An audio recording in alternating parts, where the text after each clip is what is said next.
simultánea en YouTube y va a estar disponible a futuro en todas las plataformas del gobierno estudiantil como de la USFQ. Sin más que dar, quiero dar la más cordial bienvenida a Enrique Terán y a Gabriel Trueba, quienes nos van a acompañar el día de hoy. Voy a darles una pequeña biografía de cada uno y permitirles que inicien su exposición. El formato es un conversatorio. Hemos recabado varias preguntas de estudiantes, de muchos de ustedes a través de las redes sociales, de correos electrónicos que nos han ido enviando a lo largo de estas 2 semanas, pero también tendremos algunas dudas y ustedes tienen la posibilidad de levantar la mano y compartir sus preguntas de forma ordenada a través del chat. Sin más que dar, voy a presentar a Enrique Terán. Él es doctor en medicina por la Universidad Central del Ecuador. Es doctor en farmacología por la Universidad de Londres en Inglaterra. Tiene un máster en cooperación internacional para el desarrollo por la Universidad Internacional de La Rioja. Es docente e investigador universitario por más de 20 años, con interés en hipertensión gestacional, enfermedades metabólicas e infecciosas y farmacología. Autor de más de 70 publicaciones en revistas indexadas y miembro de la Academia Ecuatoriana de Medicina y Academia de la Ciencia del Ecuador. Actualmente se desempeña en la Universidad San Francisco de Quito. Y también tenemos a Gabriel Trueba, quien se graduó como veterinario. Posteriormente hizo una maestría en inmunología y finalmente un doctorado en microbiología en la Universidad de Iowa. Es fundador del Instituto de Microbiología y director de la maestría y doctorado de microbiología de la Universidad de San Francisco de Quito. Enrique, Gabriel, muchísimas gracias por aceptar la invitación. Bienvenidos a este espacio. Gracias a ti. Gracias, con todo gusto. En ese sentido, Gabriel, como habíamos coordinado, podríamos empezar contigo y con tu presentación. Entonces voy a empezar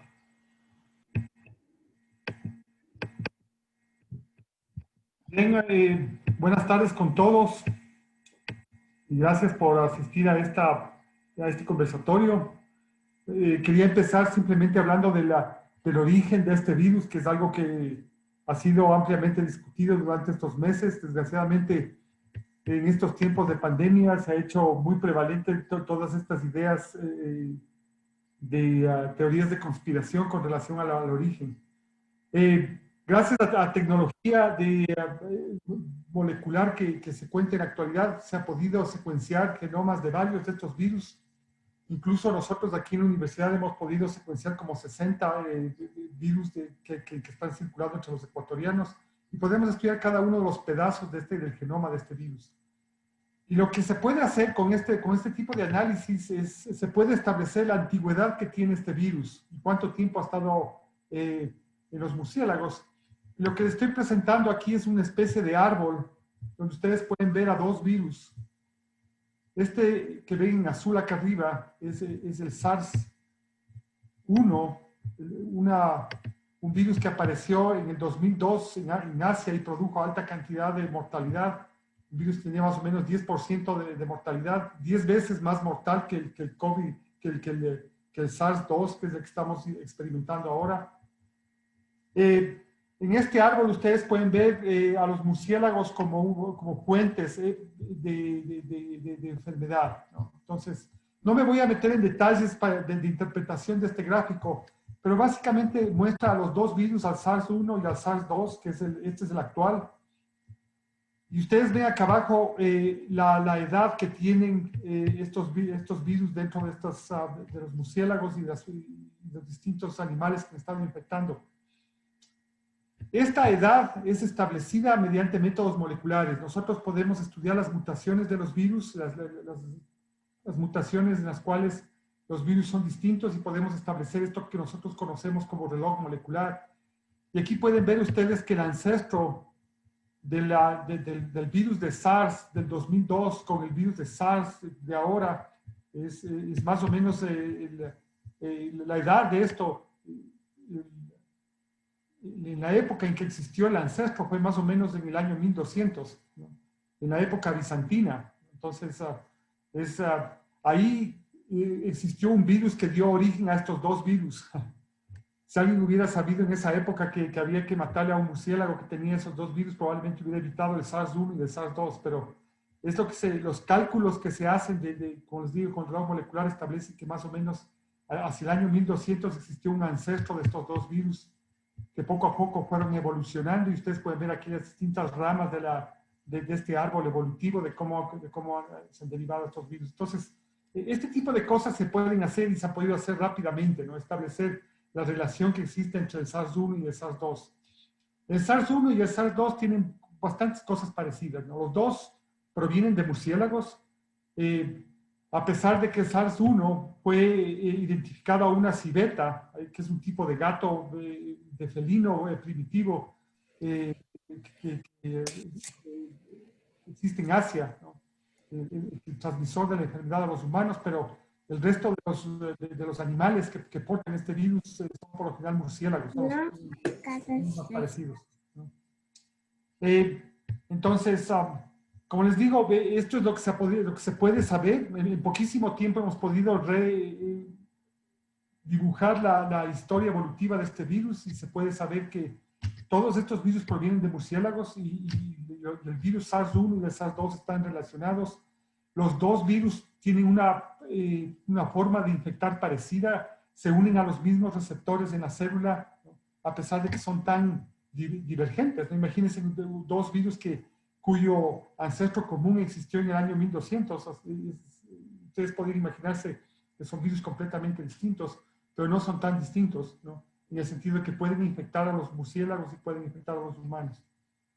Se ha hablado mucho de que el virus es una construcción de laboratorios en China y que tiene pedazos de varios patógenos. Esto es absolutamente falso.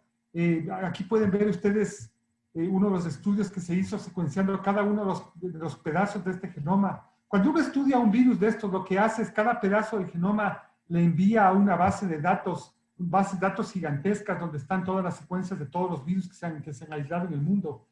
Y uno puede ver claramente que cada uno de los pedazos de este virus corresponde a un coronavirus de origen de murciélago, de este tipo de sarbecovirus que afecta principalmente a murciélagos asiáticos y africanos. De manera que no existe ninguna duda de que este es un virus que ha estado por mucho tiempo en los murciélagos y que por mala suerte evolucionó la habilidad de infectar a los humanos. Y cuando digo que evolucionó la habilidad de infectar a los humanos, es un evento completamente aleatorio en el cual se produce una mutación en el virus, y el virus fortuitamente tiene la capacidad de infectar las células humanas. Y es así como pasan todas las enfermedades realmente. O sea, no existe ningún tipo de manipulación humana de este tipo. Son cosas que han ocurrido a través del tiempo. Los murciélagos son animales que tienen algunas cosas especiales, ¿no? Por las cuales portan estos virus. Y una de las cosas interesantes que tienen los murciélagos es que el sistema inmunitario es un poquito diferente al nuestro, en el sentido de que tiene prendido constantemente una defensa contra los virus. Entonces, y esto hace que los murciélagos puedan estar infectados de estos virus sin que les cause mayor enfermedad. El otro problema que existe cuando un virus está infectando a un animal que tiene prendido el sistema inmunitario de cierta manera para evitar la replicación de los virus, es que los virus desarrollan una habilidad para evadir el sistema inmunitario.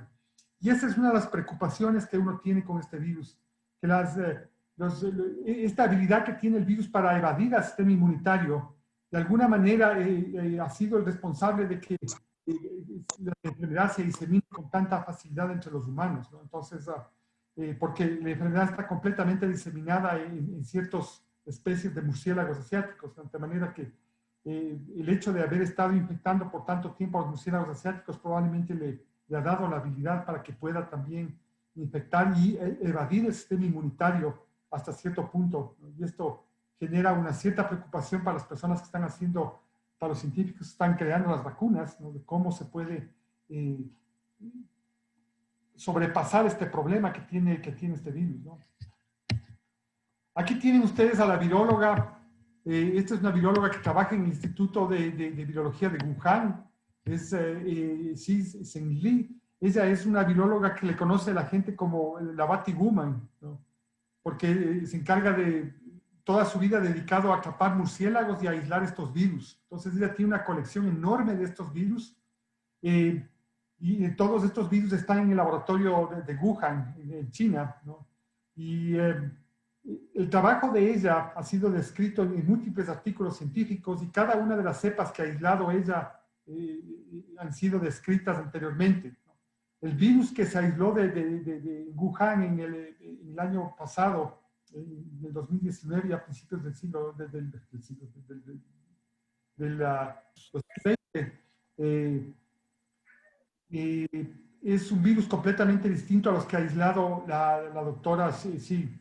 Una de las cosas interesantes es que el virus aislado tiene pequeños cambios que no se habían encontrado en los virus que había aislado anteriormente esta doctora, ¿no? Entonces sabe que es otro virus, pero es un virus que está emparentado a los virus que ella estaba aislando. La única característica que diferencia al virus que está produciendo el COVID-19 es que tiene más habilidad para unirse a los receptores de las células humanas. Entonces es una cosa que ocurrió en el SARS-1 y ahora está ocurriendo también en este SARS-2. Entonces, aquí tienen ustedes, estos son científicos norteamericanos que trabajan junto con la doctora Zheng Li en la provincia de Guangdong, en China. Son parte de un grupo que se conoce como EcoHealth, que fue cancelado por el gobierno de los Estados Unidos cuando empezó la pandemia porque ellos estaban pensando que alguien estaba manipulando esos virus y que por lo tanto había que prohibir la manipulación de esos, el estudio de estos virus, ¿no?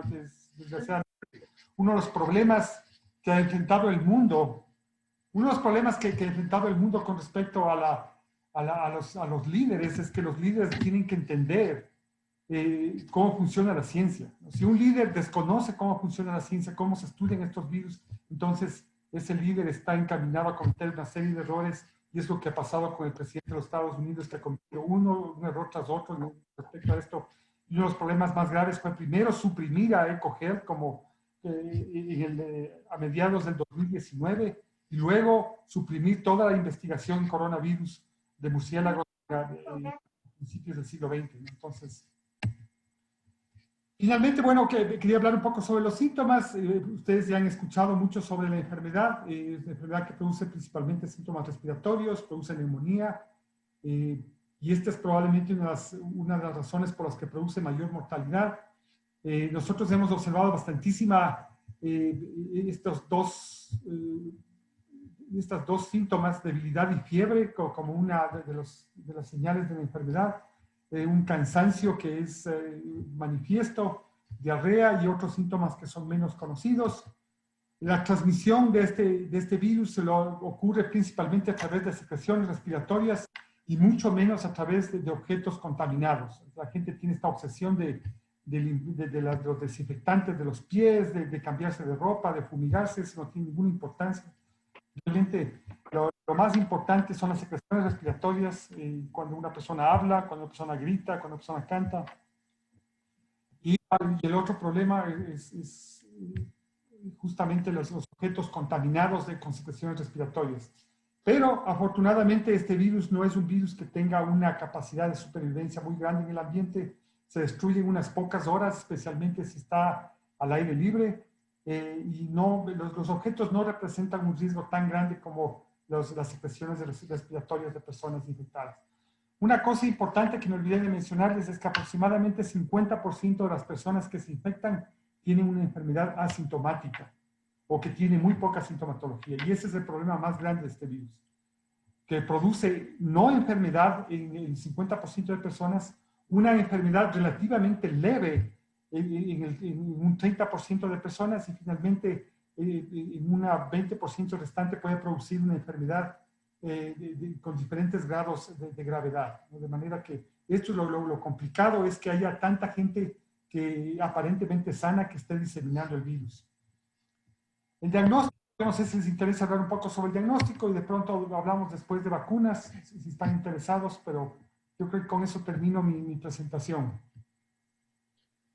Muchísimas gracias, Gabriel, por esta contextualización y por estos ejemplos, esta información que nos brindas. Ahorita yo quisiera invitar igual a Enrique y a ti. Tenemos varias preguntas que hemos venido recabando. Y también al público que está con nosotros, les vamos a pedir que por favor nos ayuden como levantando sus manos para habilitarles el micrófono y permitirles participar. Entonces, yo quisiera empezar con esta primera pregunta para Gabriel y para Enrique. ¿El COVID solo afecta al sistema respiratorio o afecta a otras partes o otros sistemas del cuerpo? Dale, Enrique. Bueno, yo creo que es importante entender que la vía de entrada del virus es a través de las mucosas. Las mucosas más expuestas son la mucosa de la nariz, la mucosa de la boca, la mucosa de los ojos. Y una vez que el virus ingresa, tiene una afinidad, tiene una atracción por el tejido pulmonar. Y es importante porque ese es el sitio en el cual el virus se ancla y logra ingresar dentro de la célula del organismo. No se olviden, por favor, que estamos hablando de un virus tipo ARN. ¿Qué significa eso? Que el virus necesita para replicarse, para multiplicarse de la célula humana. Y por lo tanto, en el sitio pulmonar es donde encuentra el mejor asidero. Una vez que se multiplica, los viriones salen a la circulación general y producen dos respuestas fundamentales. La una es una respuesta inmunológica, una respuesta defensiva contra el virus que pretende generar anticuerpos, y la segunda es una respuesta inflamatoria. Lo que a la persona le afecta, lo que le da la sintomatología, le agrava y le puede matar es justamente la respuesta inflamatoria, que es una respuesta sistémica, es una respuesta en todo el organismo. El sitio más afectado son los pulmones, pero se puede producir afectación cardíaca, se puede producir coagulación intravascular y obviamente la muerte. Perfecto. Enrique, no sé si Gabriel quiere añadir algo más. Sí, es una cosa interesante con respecto a lo que mencionaba Enrique de la respuesta inflamatoria. La respuesta inflamatoria está guiada por el mismo sistema inmunitario, ¿no? Entonces, una de las cosas que son paradójicas es que aparentemente el sistema inmunitario es importante para defender del virus y sería súper importante que funcione bien el sistema inmunitario al principio de la enfermedad. Pero una vez que el virus se instala en los pulmones o se instala en un órgano, el sistema inmunitario ataca a ese órgano y el sistema inmunitario no tiene forma de discriminar entre lo que es un virus y lo que son las células. Empieza a destruir células que están infectadas y finalmente produce una inflamación generalizada. Entonces, es paradójico que el sistema inmunitario, que debería ser algo positivo, al final de la enfermedad termina siendo lo que termina por producir la mayor cantidad de patología, la mayor cantidad de problemas médicos, digamos. Muchísimas gracias, Gabriel. Y Enrique, y en esa línea, ¿puede alguien ser inmune al virus? O sea, yo pienso que sí se puede ser inmune al virus. Y de hecho, está demostrándose un poco con la epidemiología de la enfermedad. La mayoría de personas que se han infectado no se vuelven a reinfectar. Sin embargo, hay un pequeño grupo de personas que se están reinfectando. Existe bastantísima evidencia de esto, de que hay reinfección. Nosotros pudimos encontrar un caso que pudimos documentar perfectamente, demostrando que el linaje del virus que le infectó a la persona en el mes de mayo era diferente al linaje del virus que le infectó en el mes de julio. Es decir, eran dos variantes de este SARS-CoV-2 que le habían infectado en diferente tiempo. Entonces, pero te repito, es algo que probablemente ocurre rara vez en algunas personas que no montan una respuesta inmunitaria adecuada. Es tan interesante eso, si me permites acotar, que una de las cosas, por ejemplo, que estamos todavía queriendo entender, porque hay que ser honestos, este es un virus nuevo sobre el cual hemos tenido que ir en la marcha aprendiendo muchas cosas, es lo que sucede en dos escenarios particulares. La una son los pacientes que tienen inmunodepresión, pacientes con VIH-Sida, por ejemplo, que uno pensaría que al tener inmunodepresión deberían estar mucho más susceptibles a una enfermedad severa por el SARS-CoV-2, por la COVID-19, pero increíblemente, aun cuando se infectan, los cuadros severos son menos frecuentes. ¿Por qué razón? Por lo que explicaba Gabriel. Como parte de la respuesta defensiva del organismo termina siendo mala para el individuo, un individuo que tiene inmunodepresión no tiene esa respuesta agresiva por parte del organismo y aun cuando sí se infecta, no progresa hacia estadios de severidad. Algo semejante sucede, por ejemplo, con los pacientes que toman crónicamente corticoides. Los pacientes que toman crónicamente corticoides porque tienen enfermedades autoinmunes, porque han recibido un trasplante o a veces porque tienen cáncer, sí se pueden contagiar de SARS-CoV-2, pero la severidad de la enfermedad parece ser menor debido a que su sistema inmunitario no se defiende adecuadamente. Entonces, todo indicaría que este es de esos virus caprichosos en las cuales si el organismo no lo identifica bien y se defiende agresivamente, termina siendo perjudicial para el propio individuo. Gracias, Gabriel y Enrique. Otra de las preguntas que tenemos es, ¿qué tan previsible era una pandemia a nivel global? Es decir, ¿era probable, muy probable o poco probable que esto nos ocurra en un futuro cercano? Hubo personas que estaban predijeron exactamente lo que iba a pasar. Es simplemente nuestra idea de que nosotros estamos sobre todo, que nosotros tenemos suficiente capacidad para controlar a los virus, que tenemos suficiente capacidad para generar vacunas o para generar medicamentos que hace que los gobiernos no tomen en serio esta cosa. Y me refiero a los gobiernos que tienen mayor cantidad de recursos, como los gobiernos europeos, norteamericanos, ¿no? Que tienen para poder prepararse para una pandemia de esto. Pero estas pandemias han ocurrido durante todo el tiempo a la humanidad. Afortunadamente, desde el principio del siglo XX hemos tenido una especie de descanso. No hemos tenido pandemias que sean demasiado mortales, ¿no? Gracias a los antibióticos, a los antivirales, a toda esta desarrollo de la ciencia. Pero sabíamos que habían virus para los cuales no estábamos preparados. Y uno de estos era justamente estos virus, de estos coronavirus de los murciélagos. Y por eso es que se invirtió el dinero en la construcción de ese laboratorio de virología en Wuhan, que fue en parte financiado por los Estados Unidos y parte por Alemania, porque justamente había esa preocupación de estos virus.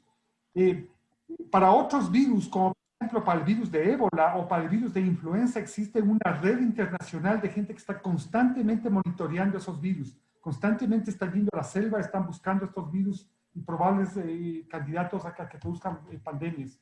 Y con influenza al menos es un trabajo que se hace masivo en diferentes continentes.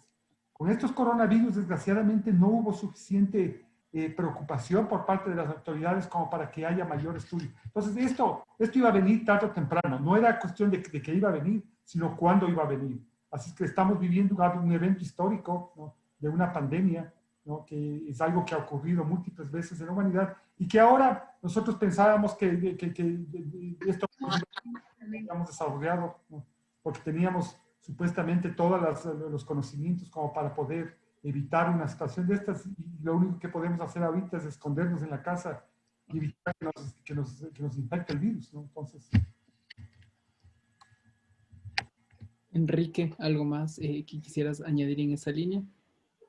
Totalmente de acuerdo con Gabriel, pero yo pienso que hemos llegado a un estadio de soberbia científica en la que muy seguramente pensábamos que este tipo de cosas no era factible que vuelva a suceder, porque con el desarrollo tecnológico, con la capacidad que teníamos, parecía que este tipo de cosas se podía mantener bajo control. Pero una vez más sale a colación la debilidad que tenemos nosotros como seres humanos, la fragilidad frente a ciertos procesos que hasta ahora nos siguen a nosotros desafortunadamente pasando factura. Nótese que no hemos estado preparados, a pesar de estar en el siglo XXI, para ser capaces de estar en confinamiento. Tenemos internet, tenemos todos los servicios, luz, agua, tenemos fuentes de abastecimiento, pero la gente se resiste, por ejemplo, al confinamiento. Y sabemos nosotros que desafortunadamente, hasta que no existe una estrategia vacunal disponible, este es el mejor mecanismo para tratar de disminuir la transmisibilidad. Pero a la primera ocasión, a la primera oportunidad, la gente trata de reunirse, de hacer actividad social, etcétera. Entonces, es muy interesante cómo este virus ha sacado a relucir que en ciertos aspectos, hablando desde la perspectiva humana, no hemos tenido el progreso que deberíamos haber logrado. Muchísimas gracias, Enrique. Tenemos una pregunta de Brian Nicolalde, que tiene la mano levantada. Brian.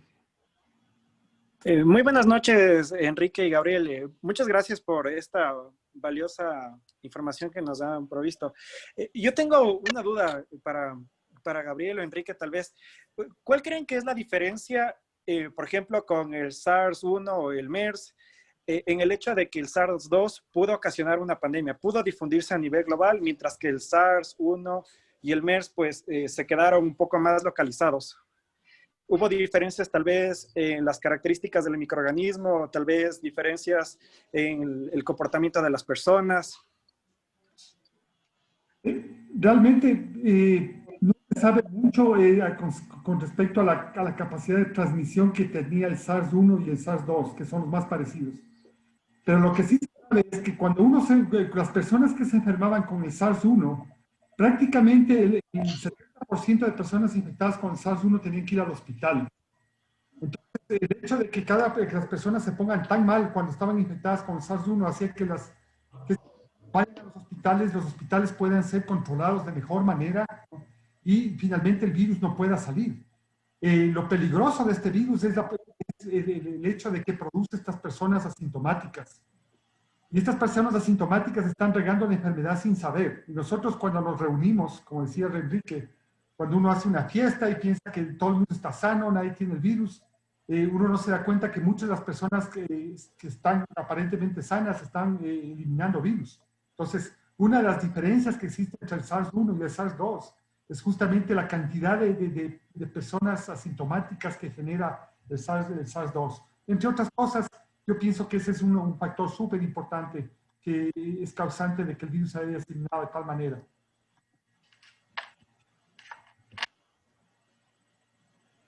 Enrique, tal vez. Sí, yo pensaría que el desenlace inesperado es el que ha marcado la diferencia, porque en este caso particular, si tú tienes que la infectividad puede ser equivalentemente la misma, tú tienes que, como mencionaba Gabriel, un porcentaje afortunadamente mínimo tiene una respuesta sistémica exagerada que requiere hospitalización. Requerir hospitalización quizás no era el problema. El grave lío es perder autonomía respiratoria. Y el momento que la gente tiene compromiso pulmonar y necesita de un respirador, tiene que ir a cuidados intensivos. Y no había ciudad en el mundo que tenga capacidad de cuidados intensivos masiva. Y entonces surge un problema que no había sido descrito en las décadas anteriores, en las ocasiones anteriores, que era colapso sanitario. Y más allá de la transmisibilidad, porque si tú haces números y dices todos los factores indican que 8 de cada 10 personas se curan espontáneamente, se curan en casa con medidas generales, no deberíamos tener una respuesta como la que está ocurriendo. Pero es que ese 20% es suficiente para producir un desfase hospitalario terrible e incrementar mortalidad de una manera significativa. Entonces creo que ese desenlace inesperado es el que ha marcado la diferencia y es el que ha llevado justamente a que nosotros tengamos esta masiva preocupación y una respuesta totalmente desesperada frente a la situación.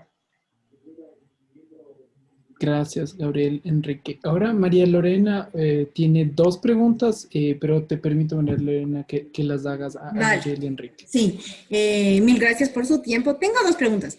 ¿Cuáles son las expectativas a futuro aquí en el Ecuador en cuestión de volver bien o mal a la vida normal y volver a la universidad y colegios, etcétera, viendo que en Europa con los rebrotes están volviendo a encerrarse? Entonces no es algo tan claro, en mi opinión, y no sé qué tan preparados estamos aquí con aulas ventiladas, el aforo, no sé qué opinión tengan ustedes sobre eso.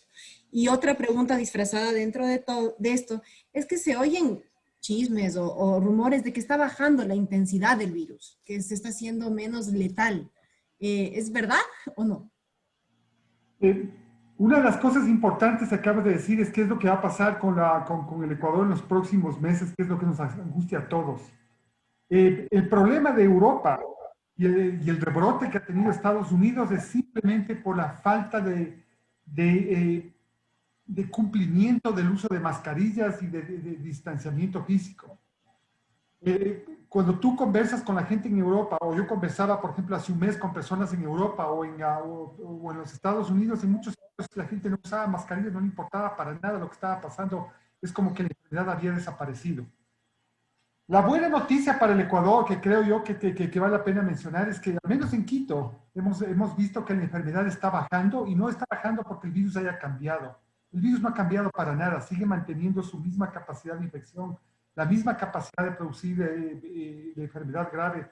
Sin embargo, aparentemente debido a que la gente usa mascarillas y a que la gente se ha tomado en serio, yo creo que en Quito estamos haciendo las cosas bien, con algunos errores que se podrían mejorar, pero la gente realmente yo pienso que ha respondido adecuadamente, y con eso estamos consiguiendo frenarle al virus, y se ha frenado bastante.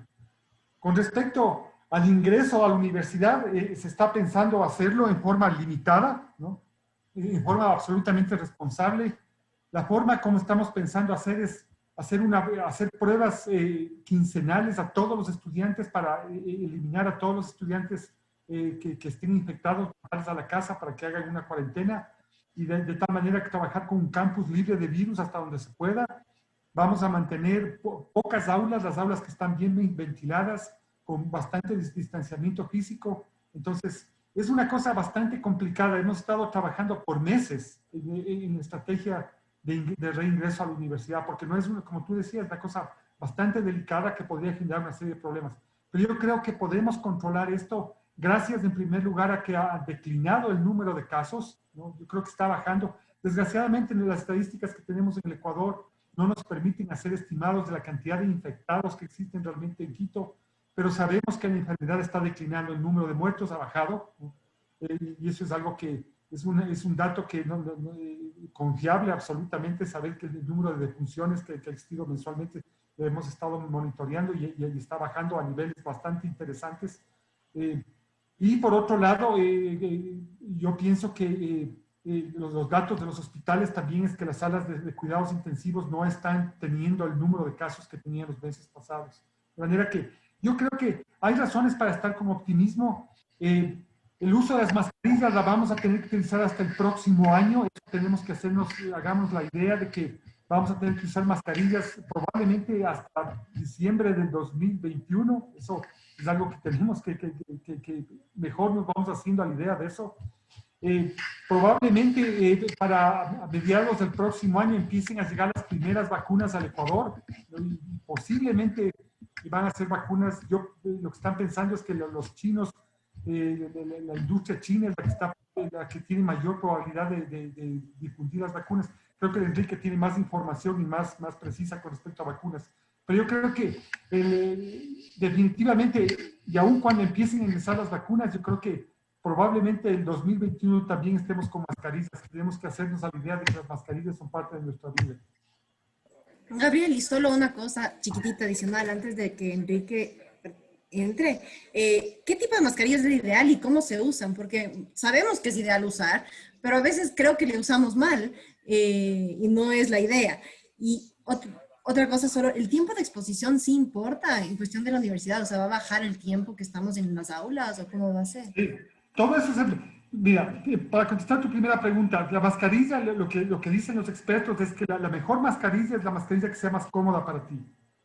No necesitas usar N95, usar quirúrgicas. Si puedes usar la mascarilla de tela todo el día sin sacarte y no te molesta, esa es la mascarilla ideal, ¿no? Realmente, la barrera física que genera una mascarilla, por más simple que sea, mejor si tuviera dos tipos de tela, es lo mejor, porque podría evitar, pero la más adecuada es la más cómoda.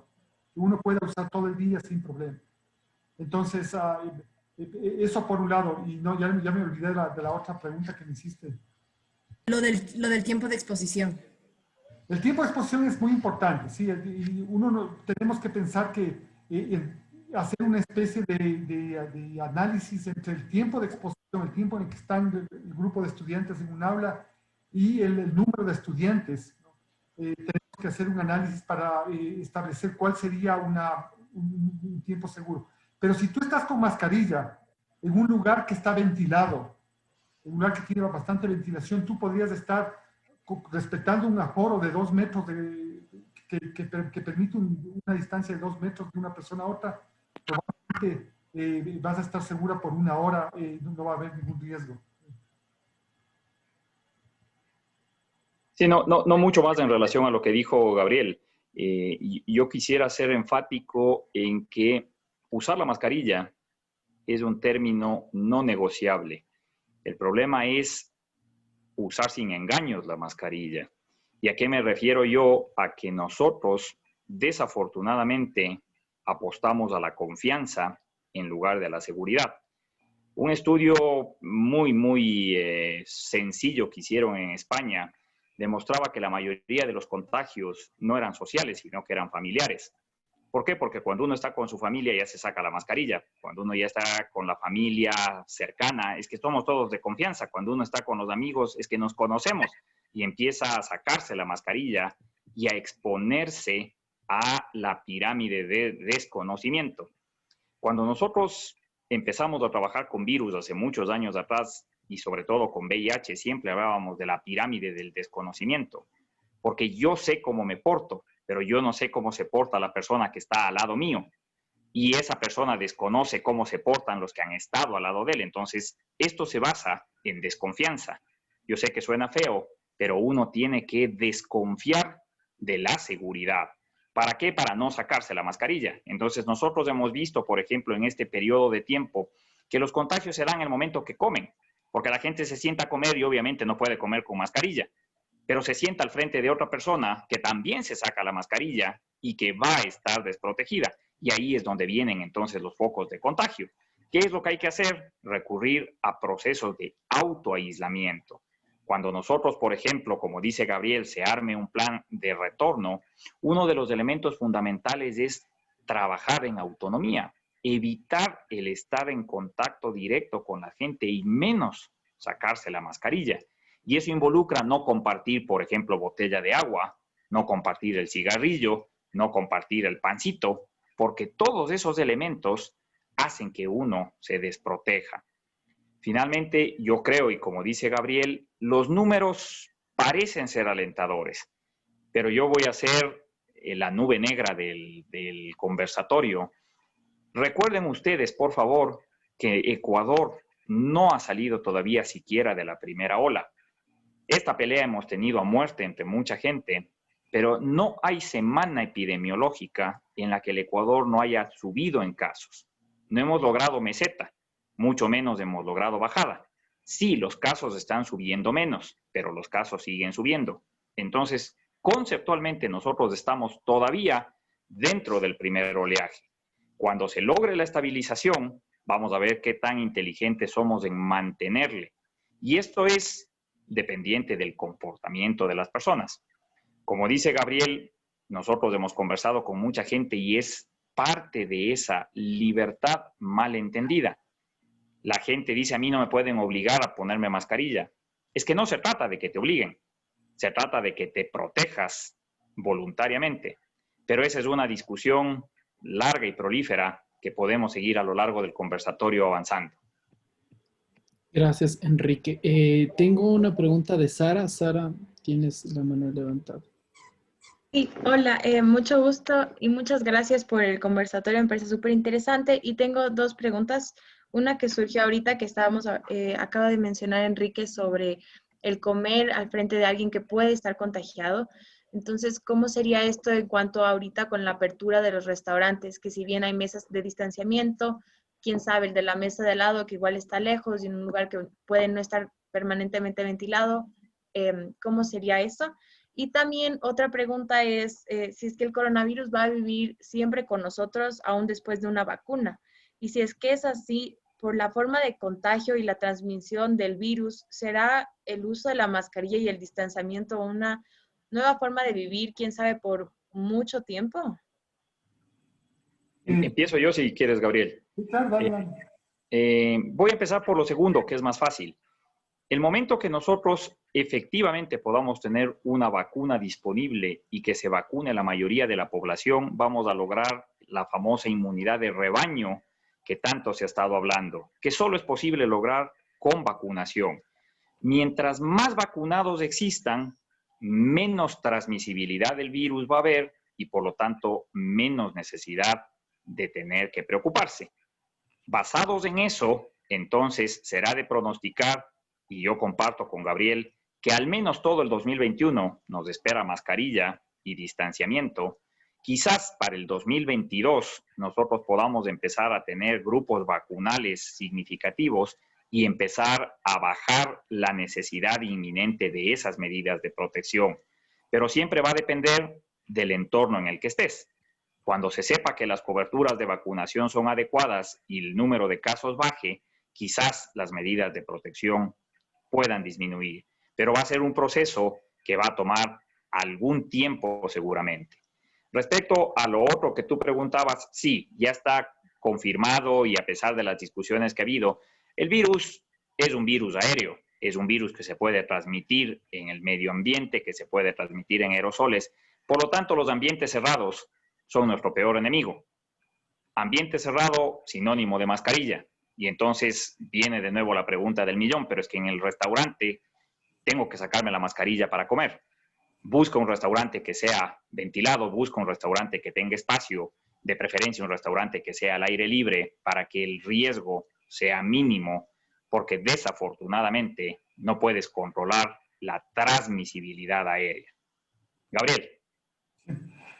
Bueno, yo tengo un poco más que acotar a lo que dijo Enrique. Realmente me da pena. El fin de semana estaba viendo algunos restaurantes completamente llenos en Quito, o sea, como que no pasa nada. Realmente me causó una preocupación enorme ver ese tipo de cosas, porque el restaurante es uno de los sitios en los que se ha visto que existe transmisión del virus. Los restaurantes cerrados, automáticamente se presenta el riesgo de transmisión. ¿Por qué? Porque las personas se sacan las mascarillas, hay bastantes personas, están ahí conversando en alta voz, son muchas personas que están hablando, entonces es un problema tremendo. Es algo que se había sugerido justamente a la alcaldía, que deberían promover el uso de un poco de los espacios públicos para tener, qué sé yo, lugares más abiertos para los restaurantes, dar esa facilidad. Veo que en Cumbayá, por ejemplo, algunas de las calles se han tomado los fines de semana para hacer restaurantes al aire libre, que puede ser una alternativa, ¿no? Pero definitivamente los restaurantes es una cosa que es bastante complicada. Y con respecto a que si el virus se va a quedar con nosotros, estoy completamente de acuerdo con Enrique. El momento que haya una vacuna, probablemente la transmisión de este virus va a disminuir hasta que probablemente lo podamos eliminar. Entonces no es que va a quedarse para siempre. Muchísimas gracias, Enrique y Gabriel. Pablo tiene una pregunta. Pablo. Hola con todos, muchas gracias Enrique y Gabriel, muy interesante este espacio. El ministro de Salud había dicho que ya había cerrado un trato con Pfizer para que se les entregue unas dosis de vacuna. Yo quería saber un poco su opinión, entendiendo el aparato del Ministerio de Salud. ¿Cuánto creen que una vez que lleguen las vacunas al Ecuador, cuánto creen que se demore en distribuir eso, entendiendo que, yo tengo entendido que son 2 dosis, que requiere de mucha logística? Un poco saber cuánto creen que ustedes demoraría ese proceso, si es que ese proceso podría llegar a muchos meses. Enrique, vos sabes más de eso. Bueno, como estamos en confianza, déjenme darles la perspectiva mía respecto a este asunto de las vacunas. Es matemáticamente imposible que tengamos una vacuna en el primer trimestre del 2021. Y la razón fundamental es que los estudios no van a poder estar terminados. La vacuna que más avanzada está, se supone que es la vacuna de Oxford AstraZeneca. La vacuna de Oxford AstraZeneca, en su estudio fase 3, estaba planificando incluir 40,000 voluntarios, de los cuales todavía no se han reclutado todos, porque hubiera salido en las noticias. Quiere decir que el estudio todavía está en marcha. Y desde que se reclute el último voluntario, tienen que al menos seguirles 3 meses posteriores después de la segunda dosis. En el caso, bueno, de Astra es de una sola, pero al menos 3 meses después. Entonces, si es que el último voluntario se reclutara ahora en noviembre, significaría que los resultados de ese último voluntario van a estar para febrero del 2021. Y haciendo milagros, analizar datos de 40,000 voluntarios en un mes es virtualmente imposible, y menos conseguir aprobación, registro y fabricación. Entonces, esa que es la vacuna más adelantada, es poco probable que pueda cumplir con el objetivo de estar disponible para marzo. Con algo de responsabilidad, ya hizo AstraZeneca un anuncio diciendo que quizás la disponibilidad de producción no va a estar lista para marzo del 2021, que quizás se van a retrasar un poco más, que quizás necesiten más estudios. Vacuna de Pfizer, que es la que anunció el ministro, que compró 2 millones de unidades. La vacuna de Pfizer, su estudio de fase 3, está proponiendo 44,000 voluntarios. Han reclutado, porque eso hicieron público, pero han reclutado recién alrededor de 35,000 voluntarios. Les faltan casi 10,000 voluntarios. Y ellos estaban ofreciendo tener sus resultados para diciembre del 2020. Imposible. No hay forma con la que puedan cumplir. Entonces, esa es la hegemonía de todas las vacunas. Lo que te quiero decir, Pablo, es que por la presión social que existe, todos los fabricantes de las vacunas están ofreciendo lo que matemáticamente es imposible. Y están haciendo algo que no se había visto nunca en la vida, eso sí, yo no había visto nunca, que es empezar a prevender sus productos. Por la desesperación que existe de todos los países, los fabricantes de las vacunas están vendiendo cupos de una vacuna que todavía no está lista, de una vacuna que todavía no acaba los estudios. Y eso es lo que entró Ecuador. Ecuador, el anuncio que hace el ministro es: nosotros estamos reservando, estamos precomprando millones de vacunas. De los anuncios que ha hecho, ya va alrededor de 7 millones de vacunas que va comprando o reservando el país. Cuando esa vacuna salga y esté disponible para poder ser distribuida en todo el mundo, que yo estimo que va a ser, en el mejor de los casos, junio del 2021, va a venir el problema que tú sacas a colación. Hay que vacunarse. ¿Cuál es la velocidad de vacunación que puede tener el Ecuador? Es bastante discutible. Es bastante discutible porque no tenemos facilidades suficientes para manejar ese volumen de vacunas y mucho menos poder vacunar a toda la población. El mejor ejercicio que se ha hecho en el país es la vacunación infantil. ¿Cuántos se vacunaron niños en el año 2019? 3 millones de niños. Ese es el mejor número que maneja el ministerio. Y eso significa con vacunas que son de 1, 2 y 3 dosis. Aquí va a ser incierto. Es por esa razón que pienso yo que el mejor mensaje que nosotros tenemos que asimilar y que tenemos que transmitir a quienes podamos es que la vacuna es un anhelo para el 2022. Ojalá en el 2022 el Ecuador pueda vacunar contra COVID-19, al igual que muchos de los países.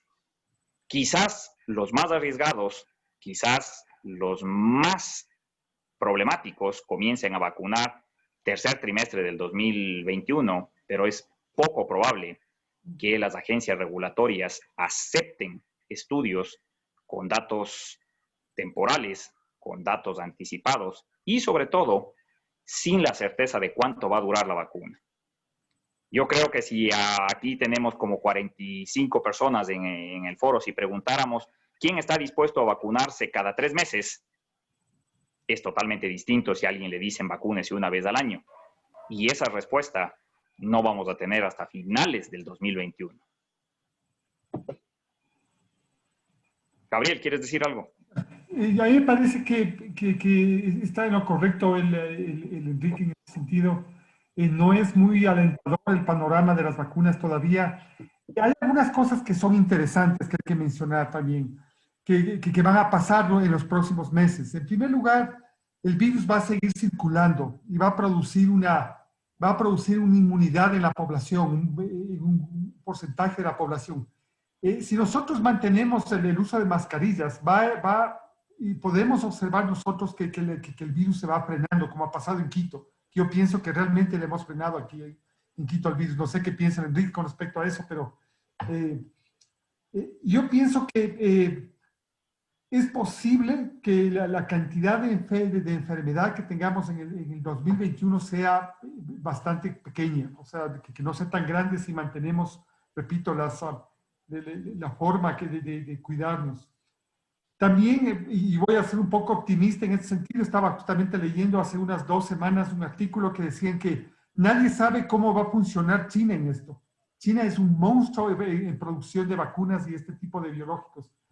Entonces, China aparentemente tiene controlado el virus de su población y lo que ellos están viendo es más bien poder dar vacuna al mundo, poder vender cantidades masivas de vacuna al mundo y hemos podido ver solamente con los kits de diagnóstico, la cantidad de kits de diagnóstico que ha sido capaz de producir China en poco tiempo. Entonces, yo pienso que no podemos decir qué es lo que va a pasar, pero el escenario que describe Enrique es absolutamente realista.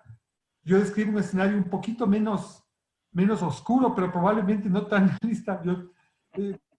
Es más optimista, es wishful thinking, ¿no? Yo pienso que, en primer lugar, como te digo, la cantidad de infección que está ocurriendo ahorita, todavía está circulando el virus, todavía está infectando a la gente y vamos generando poco a poco esta población inmune, ¿no?, al virus. Esto va haciendo que este límite que nosotros llamamos inmunidad de rebaño vaya bajando poco a poco, vaya bajando primero con las mascarillas y después con la cantidad de personas que ya han sido infectadas.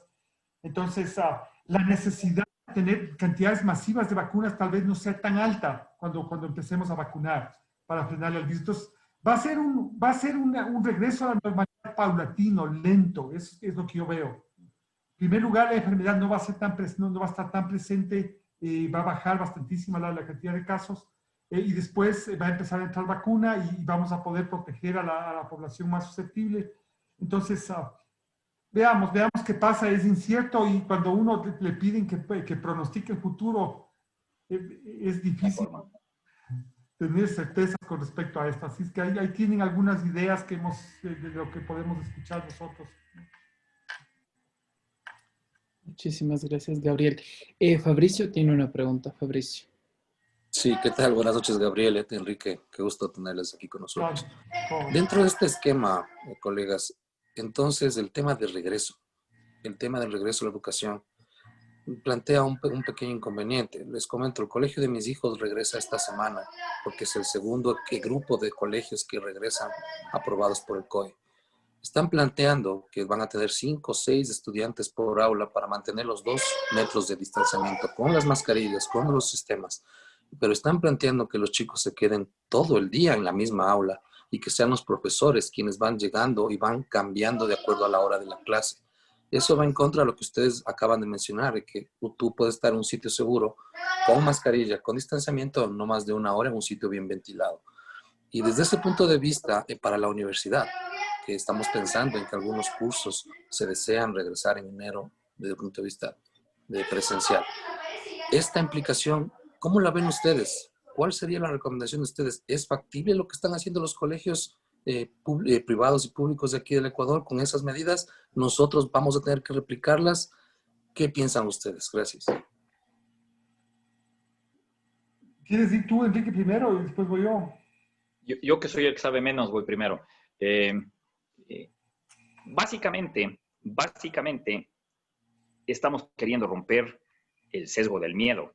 Luego de haber estado 4 meses metidos en la casa y seguir como 2 o 3 meses pseudo metidos en la casa, viene una preocupación muy grande. ¿Hasta cuándo vas a tener que estar en ese aislamiento? Entonces, se está apostando, desde mi perspectiva, a un modelo de tratar de demostrar que la autoprotección y el seguir las normas puede tener buenos desenlaces. Por eso se empieza con grupos teóricamente de mejor control. Para nosotros suena ilógico, porque uno dice, pero los niños son más inquietos, los niños necesitan más espacio y se van a cambiar las mascarillas y dame la tuya que está más bonita y por aquí, por allá, y van a compartir. Pero, contrariamente, los niños en grupos pequeños pueden ser más susceptibles de seguir lineamientos adecuados y demostrar que efectivamente la convivencia bajo ciertos parámetros no incrementan el riesgo. El problema es que tú tienes un factor no controlable que es el camino al colegio. Entonces, cuando tú dices, hacemos un piloto en un colegio en el que van 5 niños y cada niño va en el auto con su papá y no hay ningún problema porque no hay contacto y demás, estás obviamente manteniendo ambientes seguros. Pero cuando tú dices, por ejemplo, vamos a abrir la universidad un curso y 30% de los estudiantes, 50% de los estudiantes vienen en transporte público, entonces ahí tienes ya un problema porque dices, ese estudiante que tenga las mejores condiciones de control va a estar en un grupo aparentemente descontrolado. Y es ahí donde comienza la pirámide de nuevo de riesgo de contagio. Entonces, la experiencia en otros países lo que ha demostrado es que estos modelos se quiebran el momento que hay un positivo, lastimosamente, porque mientras todos sigan negativos, aplaudimos y decimos el modelo funciona bien, pero el momento que por cualquier equivocación que haya sucedido hay un caso positivo, se va a perder sobre todo la credibilidad y se va a perder la seguridad. Y seguramente el resto de los papás negativos van a decir, ya no le quiero mandar a mi hijo, no le quiero exponer, ¿qué tal si se contagia, etcétera, etcétera? Entonces, ese tipo de cosas, desafortunadamente, juega un factor en contra. Por eso, el hacer esos procesos va a implicar aceptar riesgos, correr riesgos y tener una cierta flexibilidad. Ahora sí, Gabriel. Sí, mira, lo que tú acabas de describir es algo que es difícil de juzgar, o sea, si es correcto o si es incorrecto. Tendríamos que ver el aula, ¿no es cierto? Porque si es un aula abierta, si es un aula que tiene una ventilación bastante grande, o sea, no habría mucho riesgo una cosa de esas. También, por ejemplo, el hecho de que los estudiantes hayan pasado por una prueba de PCR antes de entrar, por ejemplo, que todos sean negativos, entonces eso también genera una cierta tranquilidad de que estamos trabajando con un grupo de personas que posiblemente no están infectadas. Entonces, son una serie de cosas que hay que tomar en cuenta.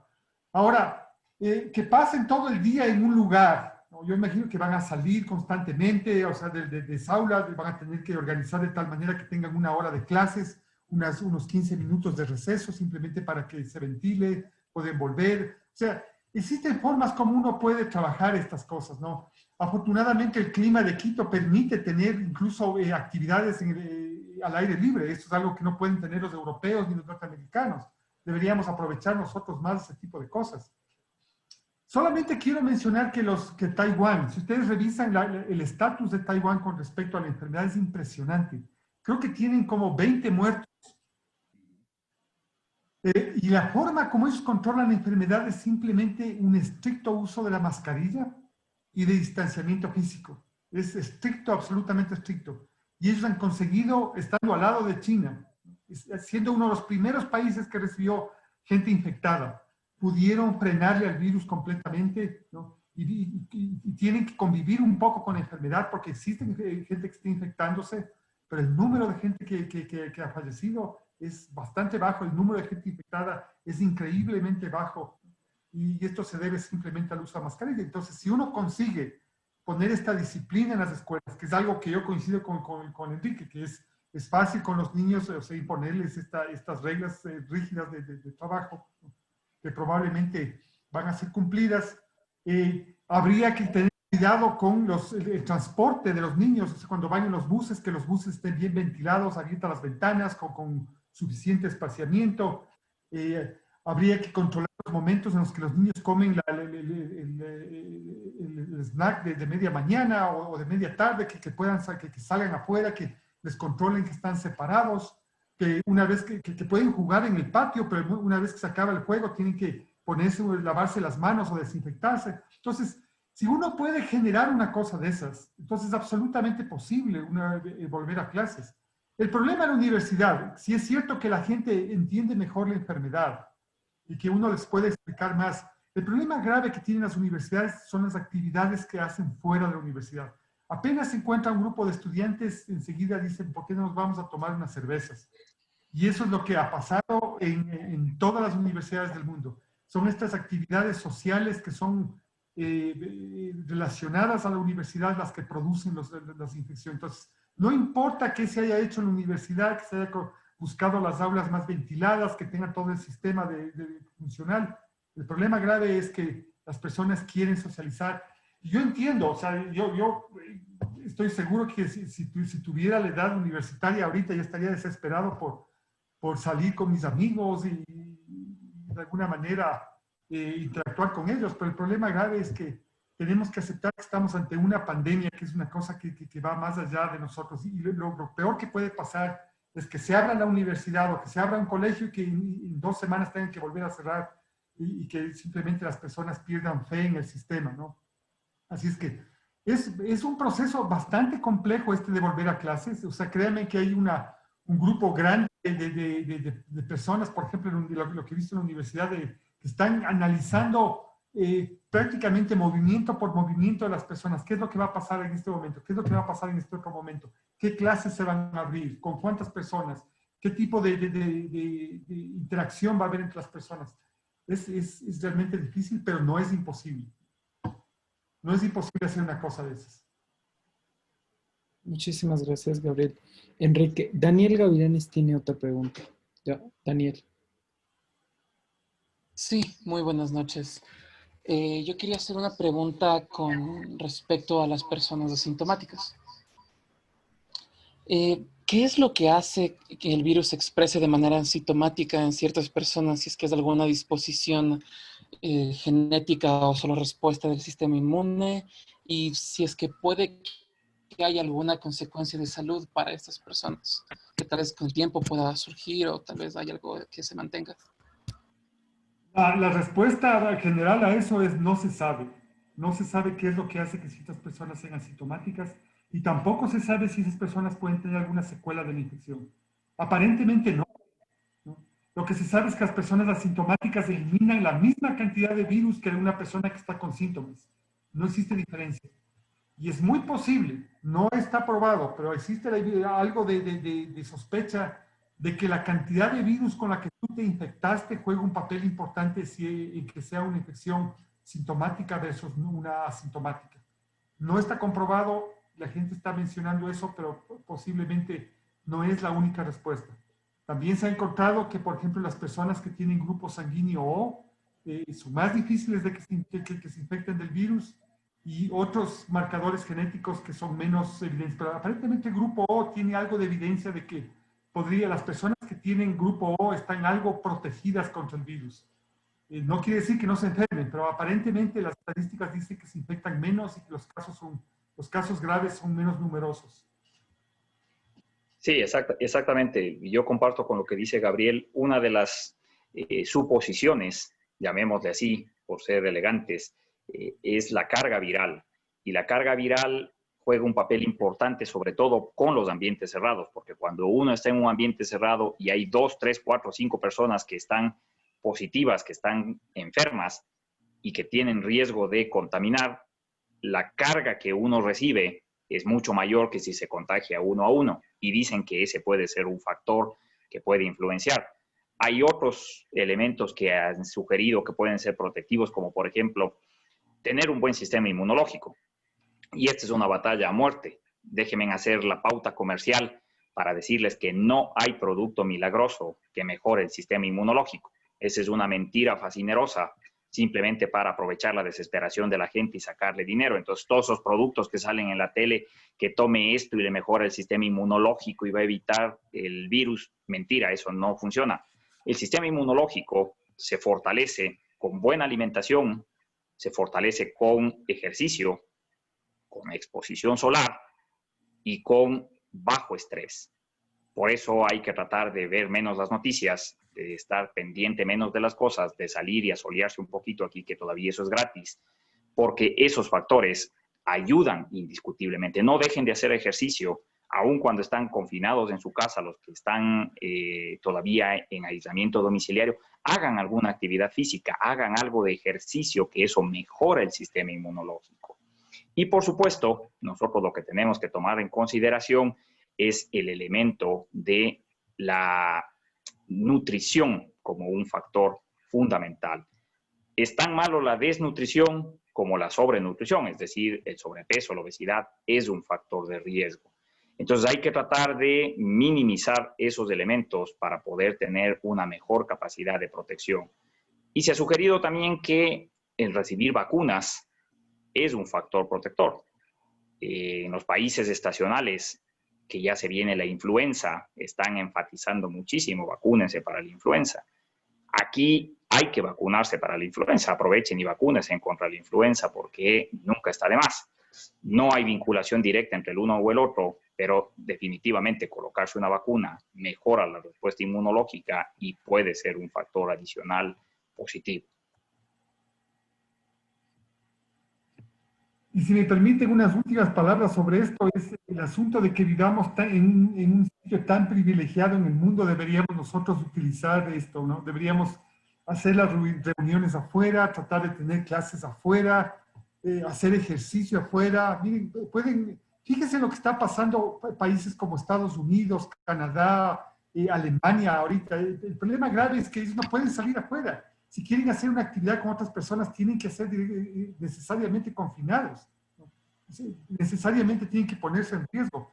Piensen que nosotros somos privilegiados y que podemos tener un poquito más de libertad de lo que tienen otros países. Podemos tomar ventaja de esto, podemos utilizar esta bendición que tenemos de clima para poder vivir una vida más tranquila, menos estresada durante estos momentos de pandemia. Muchísimas gracias, Gabriel. Y Enrique, Gaby Barnuevo tiene dos preguntas. Gaby. Enrique, Gabriel, qué gusto. Primero felicitándoles por sus brillantes exposiciones. Segunda, dos preguntas. La primera es en cuanto a las pruebas. Hay los PCR y los anticuerpos cuantitativos, ¿no es cierto? Es verdad que la primera PCR se recomienda hacer durante los primeros 7 días del posible contagio y la segunda posterior a los primeros 7 días, es decir, los cuantitativos. Y con respecto al contagio, se ha visto que puede ingresar por la mucosa de los ojos. ¿Es seguro simplemente usar mascarilla si es que yo y otra persona está con mascarilla o también se requiere de los otros implementos como visor y gafas, especialmente cuando uno sale a caminar por no sé cuál es el riesgo de contagio del virus a través de la mucosa de los ojos? Gracias. O sea, de hecho, para empezar por la segunda pregunta, de hecho existe la posibilidad de que, por ejemplo, el aerosol, uno, por ejemplo, ingresa a un ascensor y en el ascensor ha estado tosiendo una persona y estaba eliminando virus, ¿no? El aerosol puede pasar la mascarilla. Y teóricamente, esto no está probado que el aerosol puede infectar, pero existe algo de preocupación de que sí puede producir infección. Entonces ese aerosol, que son partículas menores a 3 micrones que pueden mantenerse flotando en el aire por algún tiempo, como 10 minutos flotando, podría causar infección, por ejemplo, a través de los ojos. Esa es una posibilidad. Pero hay que pensar que para que uno se infecte con un virus, necesita recibir una buena cantidad de virus. Entonces, yo siempre es una virología básica, ¿no? Cuando uno hace virología, uno tiene una dosis infectiva y una dosis letal. O sea, que cuando se inyecta virus a un animal, por ejemplo, se sabe que hay una dosis infectiva. Igual pasa en estas enfermedades.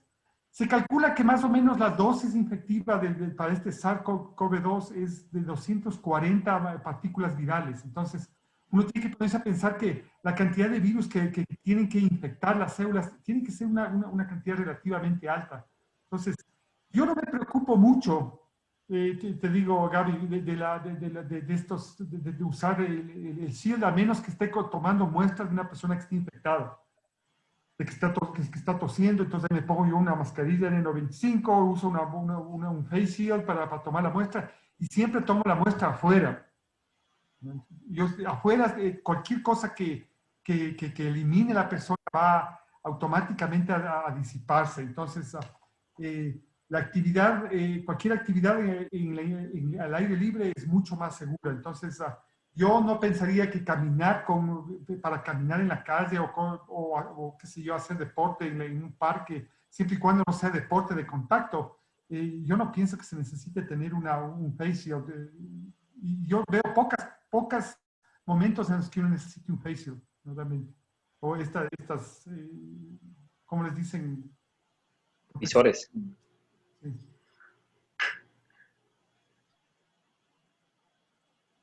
Sí, yo creo que lo que dice Gabriel es extremadamente cierto.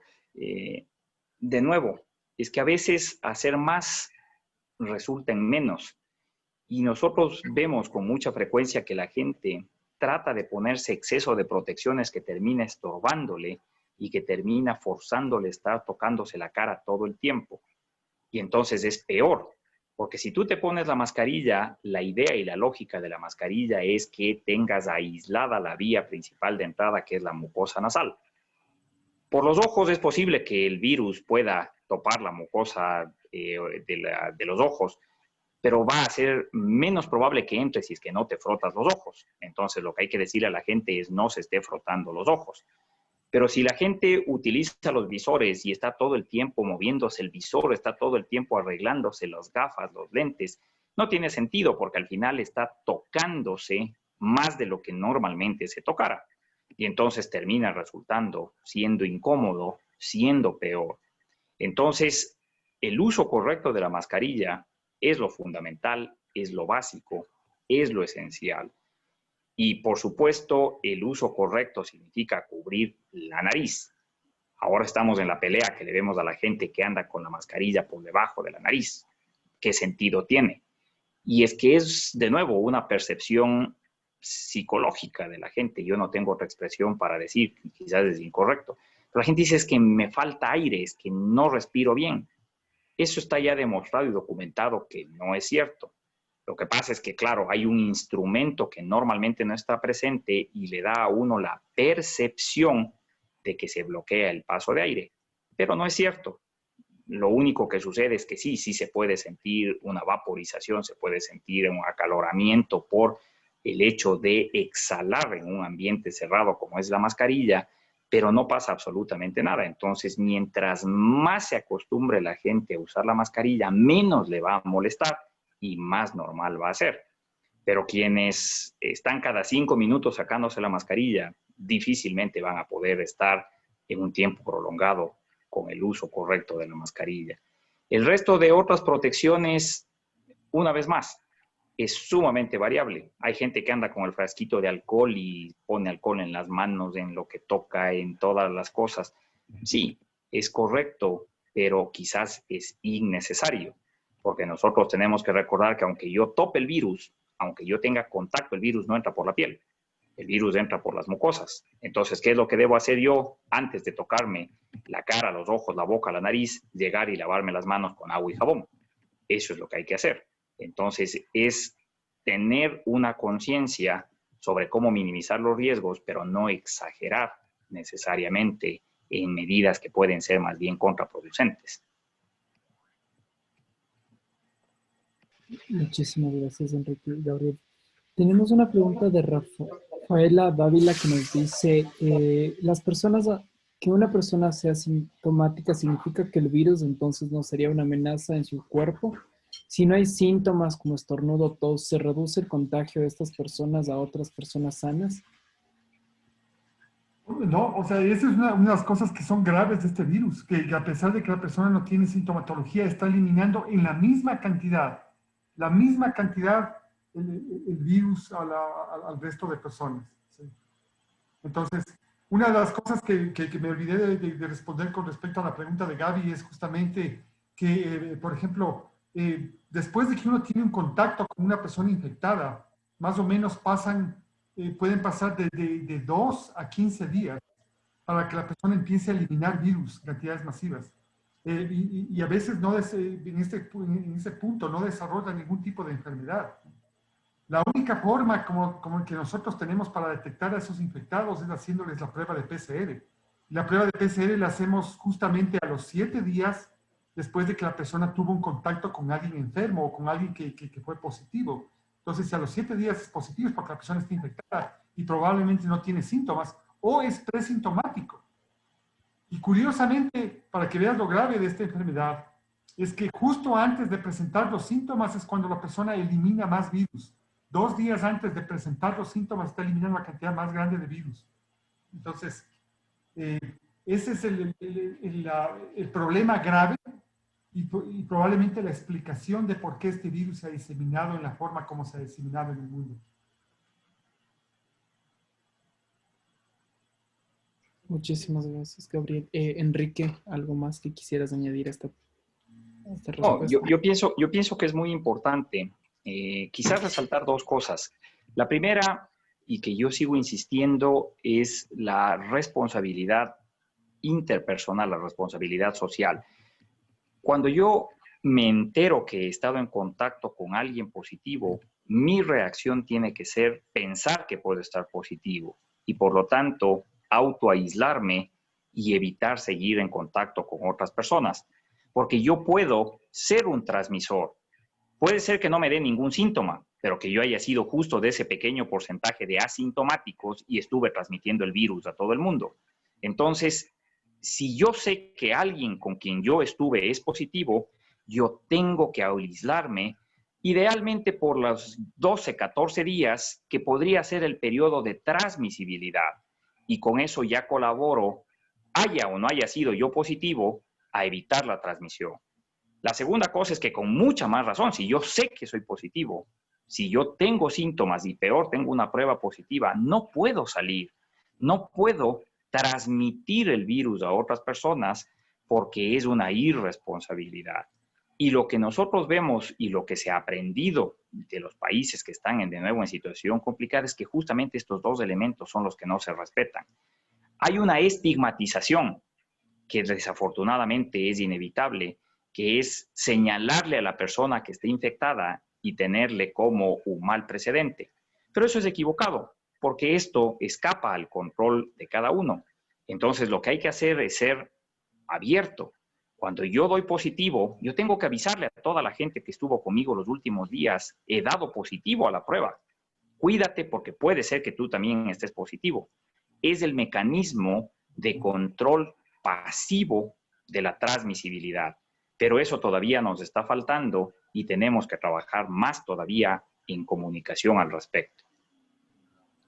Y en esa línea, Gabriel y Enrique, hay esta aplicación que el gobierno ha promocionado que se llama ASI o ASU, creo.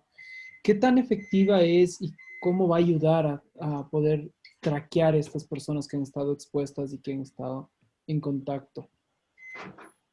Es súper difícil porque lo que te indican esas aplicaciones es si tú has estado cerca de alguien. Y tú puedes haber estado cerca de alguien afuera, ¿no? Mientras estabas comprando el pan, estabas en la cola para entrar a la, qué sé yo, una panadería, ¿no? Y estabas cerca y el aparato te está detectando que estuviste cerca, que fue un contacto. Pero realmente no fue un contacto. El contacto es cuando estás tú con una persona, qué sé yo, en un sitio cerrado por mucho tiempo. Por ejemplo, el que tú estés en un auto o si estés usando mascarilla y que estés viajando por 1 hora con una persona que ha sido infectada o que está eliminando virus, eso es un contacto. Pero el hecho de que tú estés cerca no necesariamente quiere decir que ha sido un contacto. Entonces ese es un problema que tienen estas aplicaciones, que desgraciadamente no te pueden decir bajo qué condiciones tú estuviste en proximidad de una persona que fue positiva.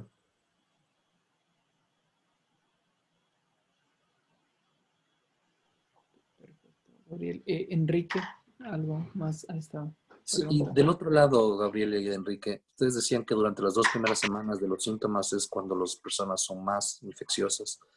Pero del otro lado, del extremo, es que estoy preocupado yo con la vuelta de los estudiantes. Por ejemplo, detectamos una caída, una bajada, no, una subida de temperatura de algún chico. Le decimos, tú no puedes regresar a la universidad hasta que mejores tu condición. Le debemos exigir, supongo, una PCR que diga negativo. Cuando él tenga ese negativo, le diremos que puede entrar, o a lo mejor ya dejó de ser infeccioso antes, pero Él no se quiso hacer la prueba antes. ¿Cuándo le pedimos que se haga la prueba? ¿Cómo vamos a manejar eso? Mira, el CDC publicó hace poco unas normas mucho más simplificadas. Si tú has tenido sintomatología leve, cualquiera que sea esta sintomatología, en 10 días después de que presentaste los síntomas, puedes volver sin necesidad de hacerte un PCR. La cantidad de virus que estás eliminando después de 10 días es mínima. ¿No? Puede ser que sea incluso positivo tu PCR, pero ya no eres infeccioso. Entonces, eso es algo que cambió hace poco tiempo el CDC. Si tú has tenido síntomas severos, ese tiempo de cuarentena debería extenderse a unos 20 días. Y es más que nada por las personas que se recuperan de COVID severo, por lo general tienen unos accesos de tos que a la gente le ponen los pelos de punta, realmente. Porque tú sabes que estuvo infectado y la persona empieza a toser al lado tuyo, ¿no? Y enseguida empieza este problema. Nosotros tuvimos en el laboratorio un caso de una persona que estuvo infectada, que tuvo COVID, y que ya se recuperó y volvió al laboratorio, pero de vez en cuando le cogían estos accesos de tos que no podía parar y todo el mundo estaba alarmado. Pero realmente yo me imagino que si se expande un poco más el periodo de cuarentena, 20 días, y eso es lo que dice justamente el CDC, tú evitas todo ese tipo de cosas, ¿no? Que las personas tengan todavía tos y alguna cosa que pueda poner inquieta al resto de personas que están trabajando junto con la persona que fue infectada, ¿no? Entonces, no es tan complicado eso. 10 días de haber sido positivo a PCR o de haber tenido síntomas de COVID, suficiente para volver. No necesitas hacer nada más. Y esa es la esencia fundamental de un buen control, de una buena mitigación de la transmisibilidad. Lo que pasa es que se necesita madurez de parte y parte, porque si yo, por ejemplo, el empleador, exijo que la gente se haga las pruebas de PCR y que esté todo el tiempo haciéndome la prueba de PCR, la gente termina psicoseándose y, por último, miente y se inventa las pruebas para tratar de no perder o no tener una sanción en el trabajo. Lo que debemos hacer nosotros es ser recíprocos. Es decir, si usted estuvo en contacto con alguien, quédese en su casa, porque nos va a hacer un daño. Si usted viene, nos contagia a todos y salimos todos perdiendo. Le creemos que usted se quede en su casa porque estuvo con un contacto y que eso ya es inevitable. Pero si es que nosotros entramos en la psicosis y era lo que estaba pasando de las pruebas semanales, pruebas a cada rato, la gente sigue dando positiva porque, como dice el Gabriel, no es que el virus desaparece por completo. Entonces, el periodo que se ha puesto y el CDC, creo yo que es nuestro mejor referente, dice, como el Gabriel menciona, si uno tuvo una sintomatología que puede ser tan florida, a mí me dio diarrea, pero como estuve cerca de alguien con COVID, en una de esas fue COVID, mejor asumo que fue COVID y entonces me quedo mis 10 días en la casa, evito contacto con la familia, evito contacto con otras personas, alerto a la gente, es el mejor modelo, es el mejor mecanismo. ¿Que tenga que hacerme después de una prueba de confirmación para saber que estoy sano? No, no debo hacerlo, porque es altamente probable que salga positiva y más bien me estresa más, gasto más dinero, genero más conmoción y todo. Si ya pasó los 10 días en los casos leves, moderados, ya no es transmisible el proceso. Pero tampoco, y esto sí creo que es importante, sí, tampoco estoy inmune. La gente que ya se enfermó puede volver a enfermarse en teoría.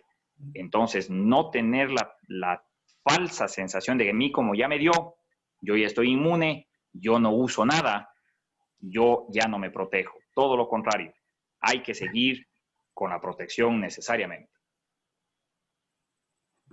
Muchísimas gracias, Gabriel y Enrique. Tania tiene una pregunta para ti. Enrique nos pregunta qué opinas sobre la vitamina D en personas con comorbilidades como obesidad, diabetes, hipertensión y de la tercera edad. Muy buena pregunta, porque hay algunos estudios que muestran cierta vinculación entre niveles bajos de vitamina D y el riesgo de infección por COVID. Siempre hemos nosotros mencionado, lo que dice el Gabriel, es que tenemos la suerte de vivir en el Ecuador. Y aquí en Cumbayá, en Quito, hacen unos solazos impresionantes. Entonces, lo que hay que hacer es tomar un poco de sol. Y aprovechando que estamos en la casa, tomen sol en las zonas no comúnmente expuestas. porque los bracitos están siempre más oscuros, la cara está más oscura. Entonces aprovechen y tomen en las piernas que les tenemos hecho yuca, en el dorso, tomemos sol, pongan una colchonetita y tomen 15 minutos de sol sin protector solar, porque el filtro solar bloquea la transformación de vitamina D. Entonces, 10, 15 minutos, 1 o 2 veces por semana, y ya tienen ahí ahorrado los $40 que cuesta la vitamina D y pueden gastarse en otra cosa.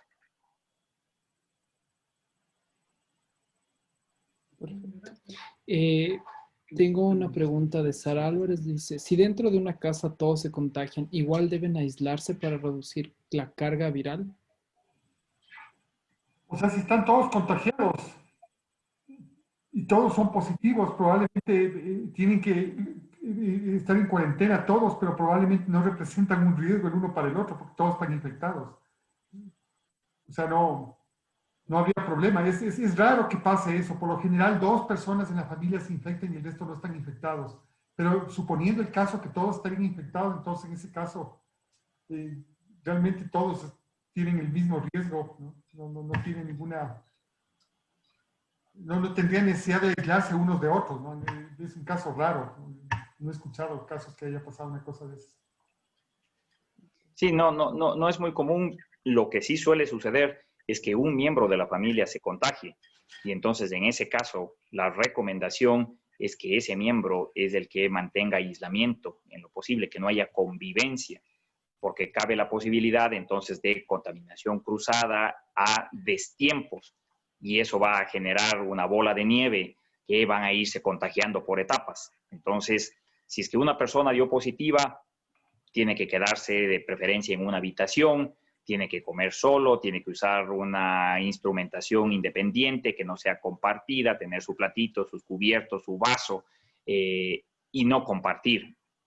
Yo creo que uno de los problemas más graves es menospreciar la complejidad que puede tener la infección por el virus.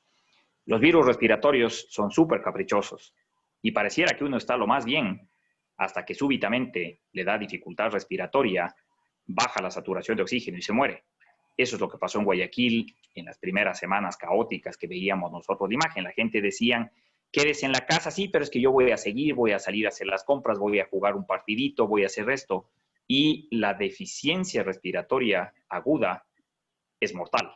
Entonces, por eso a las personas que dan positivas, el mensaje tiene que ser tranquilizador. No tiene por qué complicarse.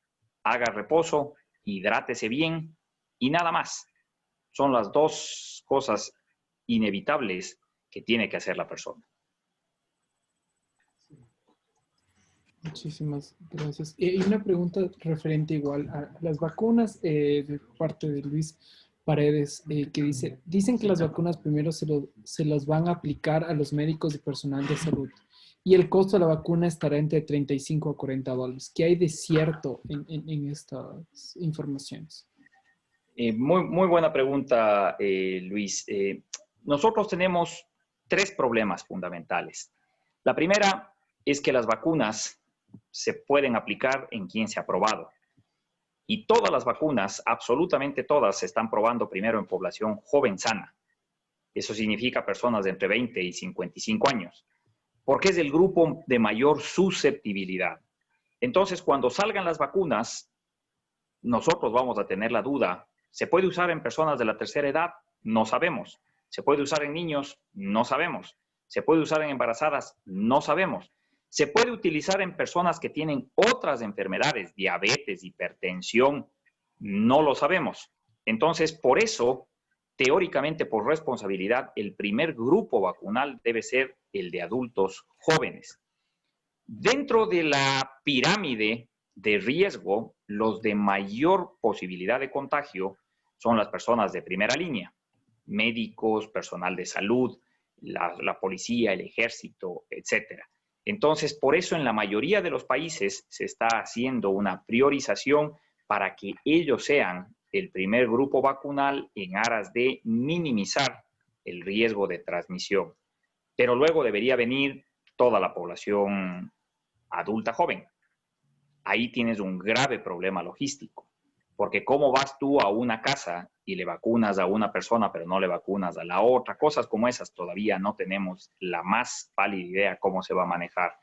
Costo de la vacuna, hay una especulación de precios absolutamente variada. Desde el anuncio que hizo el presidente Fernández en Argentina, que dijo que cada dosis iba a costar $3, hasta especulaciones que dicen que cada dosis puede costar $90.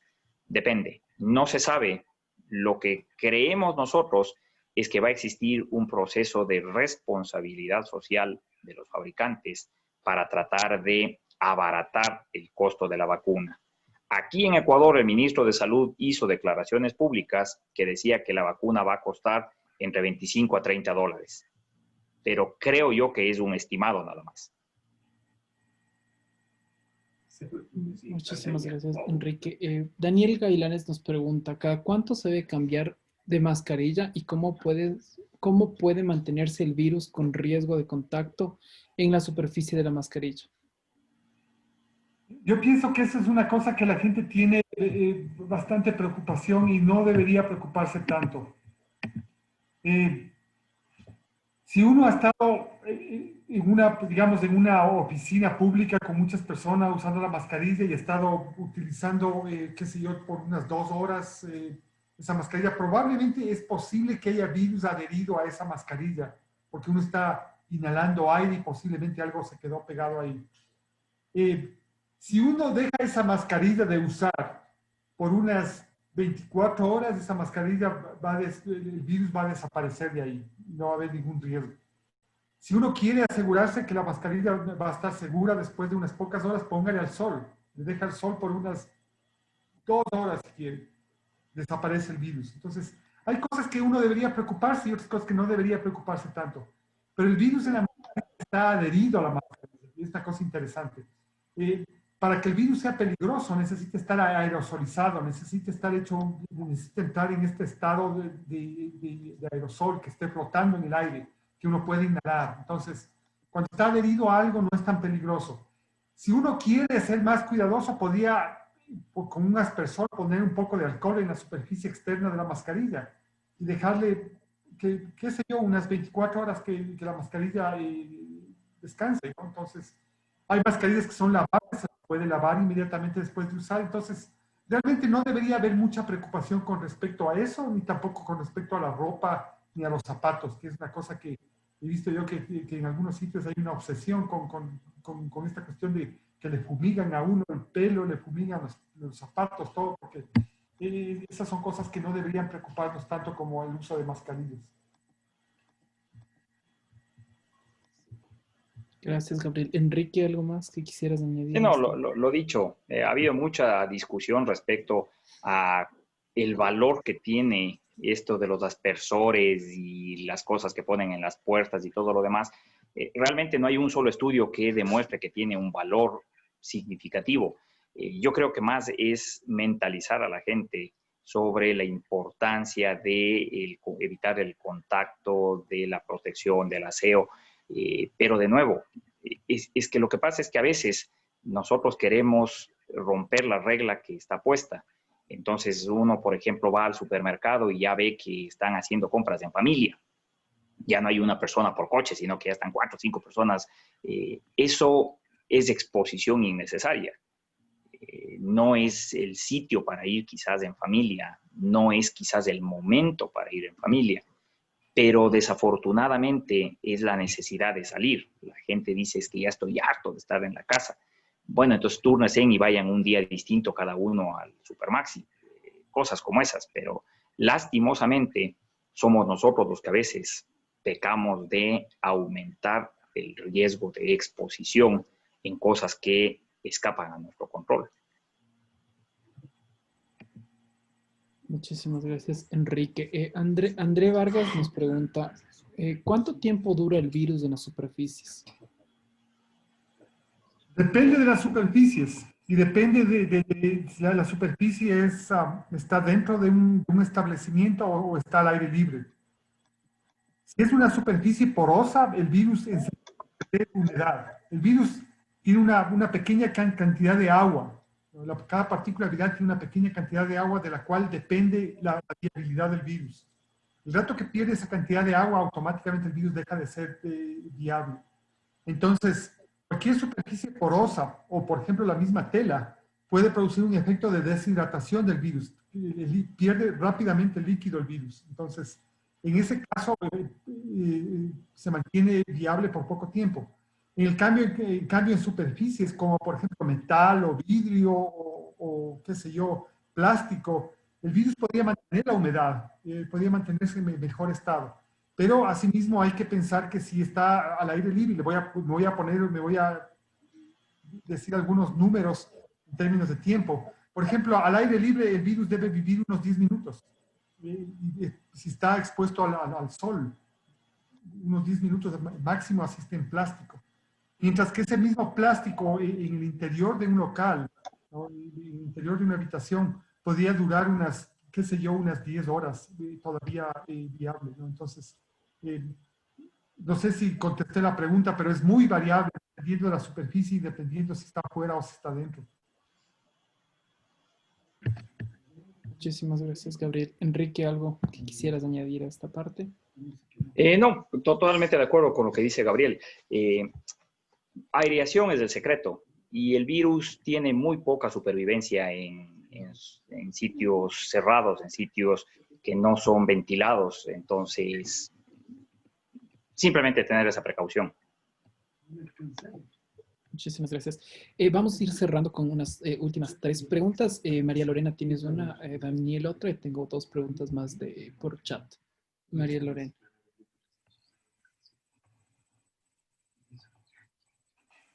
Daniel, tal vez.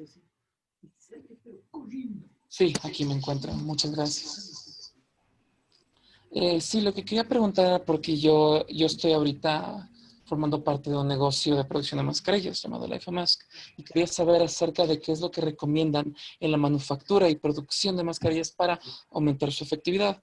O sea, qué es lo que es más adecuado para prevenir el virus, que el virus se mantenga y que luego pueda volver a aerolizarse. Y, o sea, lo mejor que se puede hacer para mejorar el producto. Lo mejor que se ha encontrado que funciona bastante bien es mezclar 2 telas. Mezclar 2 tipos de telas que tengan una doble capa la mascarilla. Eso es lo que se sabe que disminuye enormemente y no convierte la mascarilla en algo que es difícil de respirar. Entonces, si puedes conseguir una mascarilla que tiene 2 capas de telas distintas, preferiblemente algodón o una capa de esta tela que utilizan las mascarillas quirúrgicas, ¿no?, sería mucho mejor. Entonces, no creo que haya muchos secretos con respecto a eso y aún si se usa una sola capa de tela, como les decía, si la mascarilla es cómoda y uno puede estar todo el día con eso y olvidarse que está con la mascarilla, sería lo mejor.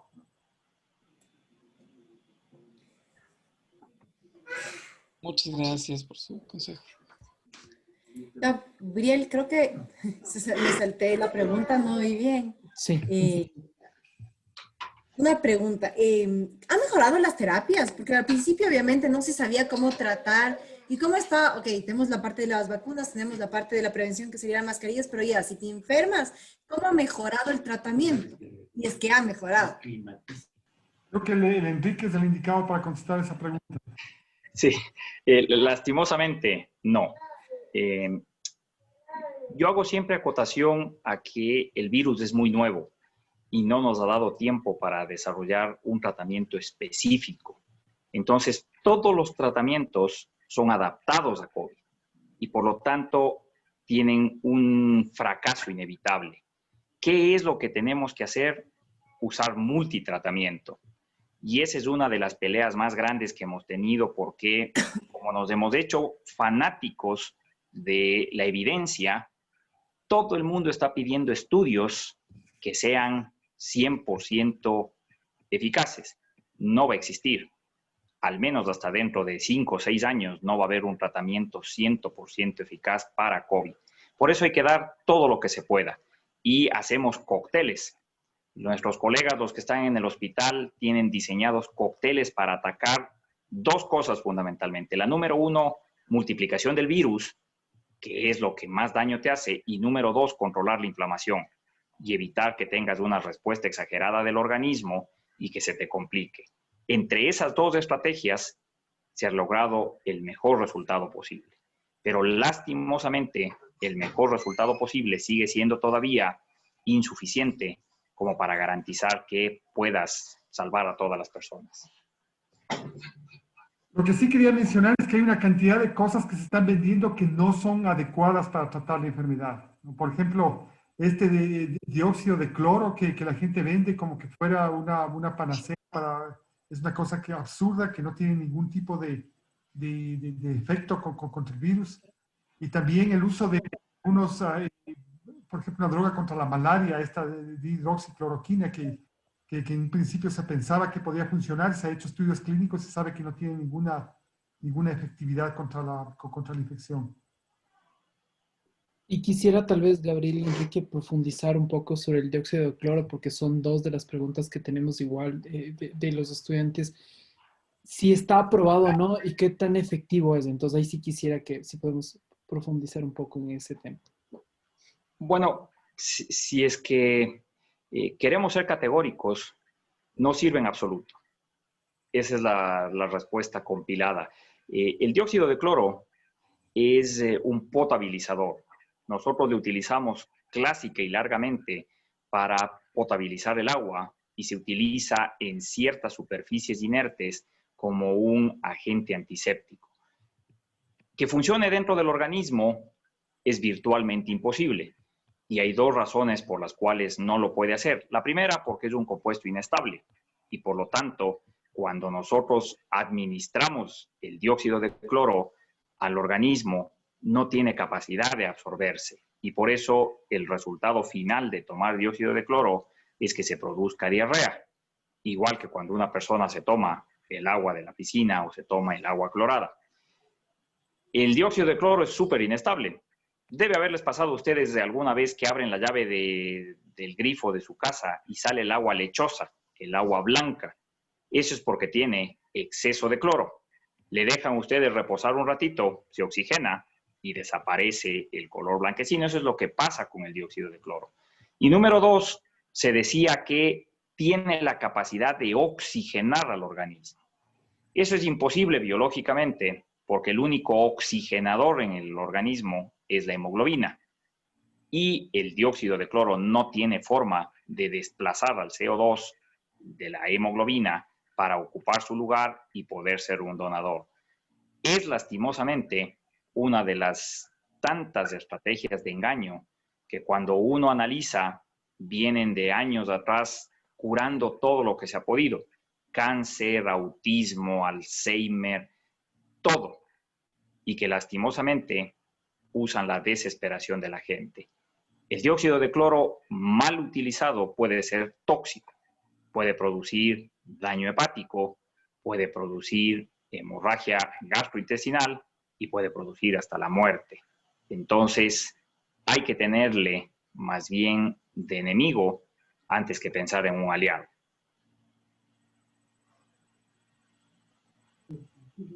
Muchísimas gracias, Enrique. Gabriel, ¿algo que quisieras añadir?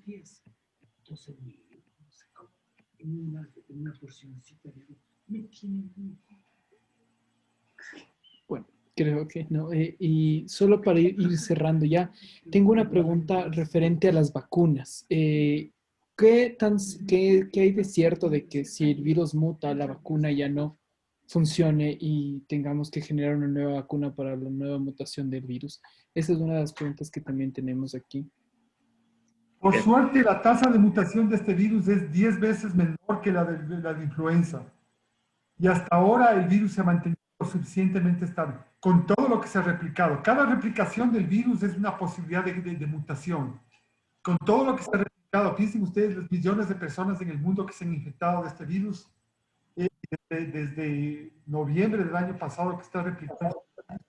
Aparentemente hasta ahora los virus que se siguen aislando, por suerte se les puede, estamos en una época en la que se puede leer el genoma del virus con relativa facilidad, ¿no?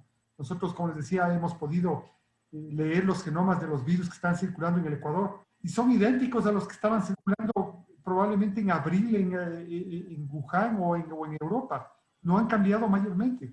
Las mutaciones que tienen no son mutaciones importantes que pueden poner en riesgo la efectividad de la vacuna. Es que esa no debería ser una preocupación.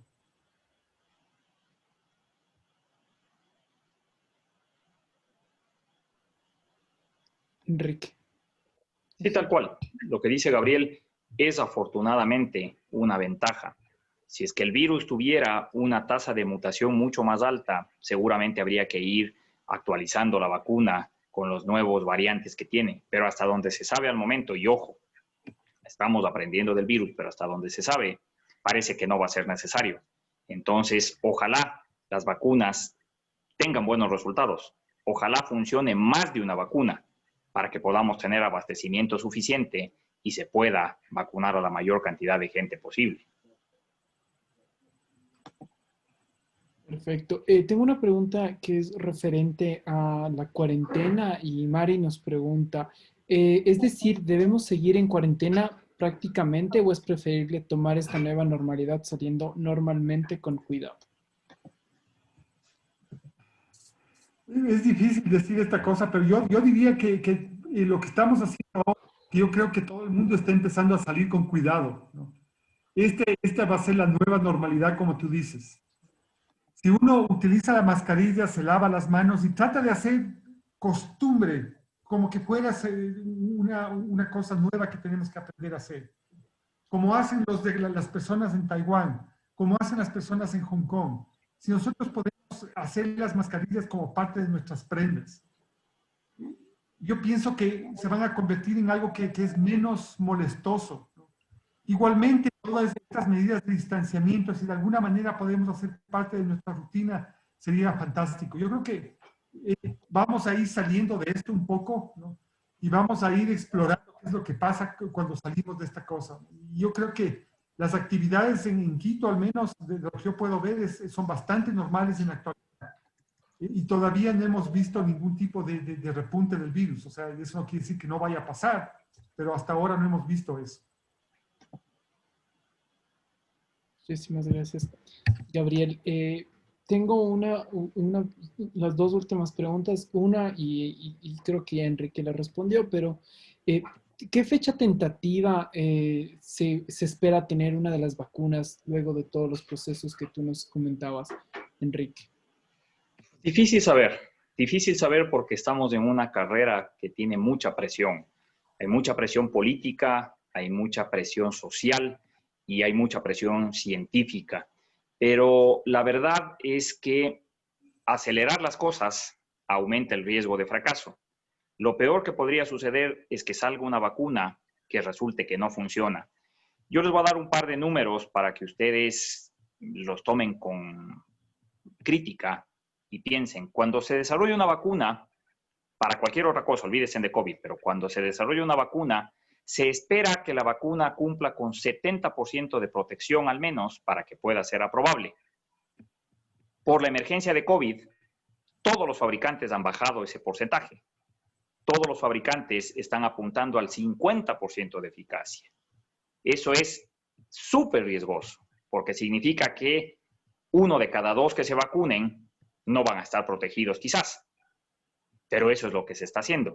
Y número 2, el seguimiento que se da a las vacunas para poder ver que son eficaces, normalmente tiene que ser de algunos años para poder validar justamente que la protección es sostenida. Aquí se está reduciendo a meses.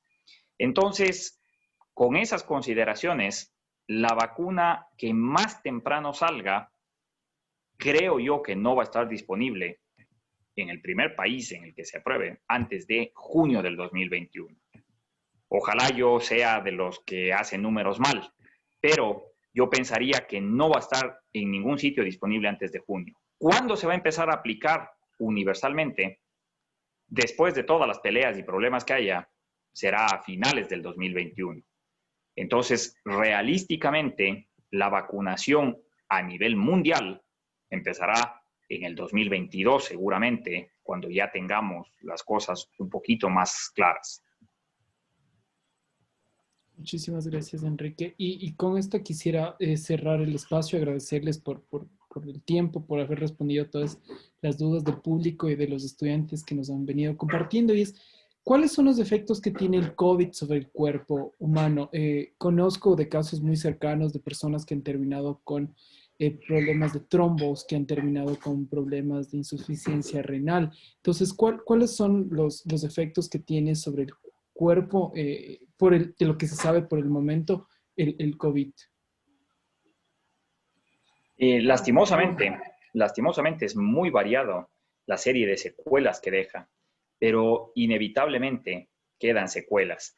Nosotros vamos desde lo más lógico, que son trastornos respiratorios, quedan secuelas de dificultad respiratoria, dependiendo del grado de compromiso, obviamente. Mientras más severo el cuadro, más complicaciones. Pero aún en aquellos casos leves, queda algo de compromiso pulmonar. Por eso siempre es recomendable que la persona que ha tenido COVID haga algo de terapia respiratoria posteriormente. Y puede haber afectaciones de lo que nosotros sabemos casi en todos los órganos. Hay reportes de afectación cardíaca, hay afectación del sistema nervioso central y por lo tanto una persona que ha tenido COVID es una persona que tiene que hacerse monitoreo de su estado de salud de manera permanente para ver cómo va evolucionando posteriormente. Y aparentemente, mientras más severa es la enfermedad, más larga es lo que le dicen la cola. La cola es estas secuelas que tiene el malestar, el que no se siente bien la persona. Muchas veces se quedan por mucho tiempo con esta debilidad, con esta dificultad respiratoria, con todo este tipo de problemas. Es bastante larga la recuperación. Mientras más severo, más largo. Esa es la... Y ha habido una noticia circuló en el comercio referente a que el COVID envejece el cerebro 10 años. ¿Qué tan cierto es esta información? Porque los medios de comunicación comparten noticias en esta línea, pero ¿qué tan cierto es estos efectos? Eso no podía decir yo. No que esté demostrado, es decir, hay muchas especulaciones. Se sabe que hay afectación del sistema nervioso, pero algo categórico todavía no se puede saber. Yo creo que en 10 años podremos ahí tener la respuesta y saber si es que realmente había o no había un impacto. Ahora es muy prematuro. Muchas especulaciones, ya que topas el tema, yo creo que no podemos cerrar este espacio sin decir que hay una mala información excesiva. Los medios de comunicación nos han jugado una doble etapa de información y desinformación, replican cualquier cantidad de cosas. A quienes nos están escuchando, no sean replicadores de todo lo que les llega. Utilicen, por favor, su sentido común, utilicen su crítica, validen primero la información. Todos estamos tentados a empezar a replicar mensajes que nos llegan, las cadenas que nos llegan y todo, pero a veces eso genera más pánico, genera preocupación innecesaria y genera sobre todo la preocupación que a nosotros nos ataña, que es que la gente se olvide de lo más importante, que es la autoprotección. En el corto plazo, dure lo que dure, la autoprotección es lo más importante. Quien pueda quedarse en casa, aproveche y quédese en casa. Quienes tengan que salir, por favor, mascarilla, distanciamiento y lavado de manos. Eso es fundamental. Nosotros como un servicio a la comunidad tenemos una página de Facebook que es Microbiología USFQ y ahí estamos respondiendo preguntas que ustedes tienen. Si quieren escribirme directamente a mí o al Enrique preguntas, es preferible que traten de ventilar esas preguntas con alguien que si nosotros no sabemos, les vamos a decir no sabemos, pero no nos vamos a contar nada. Así. Bueno, muchísimas gracias, Gabriel y Enrique, por haber compartido casi 2 horas de sus apretadas agendas, de su valioso tiempo para responder todas las dudas.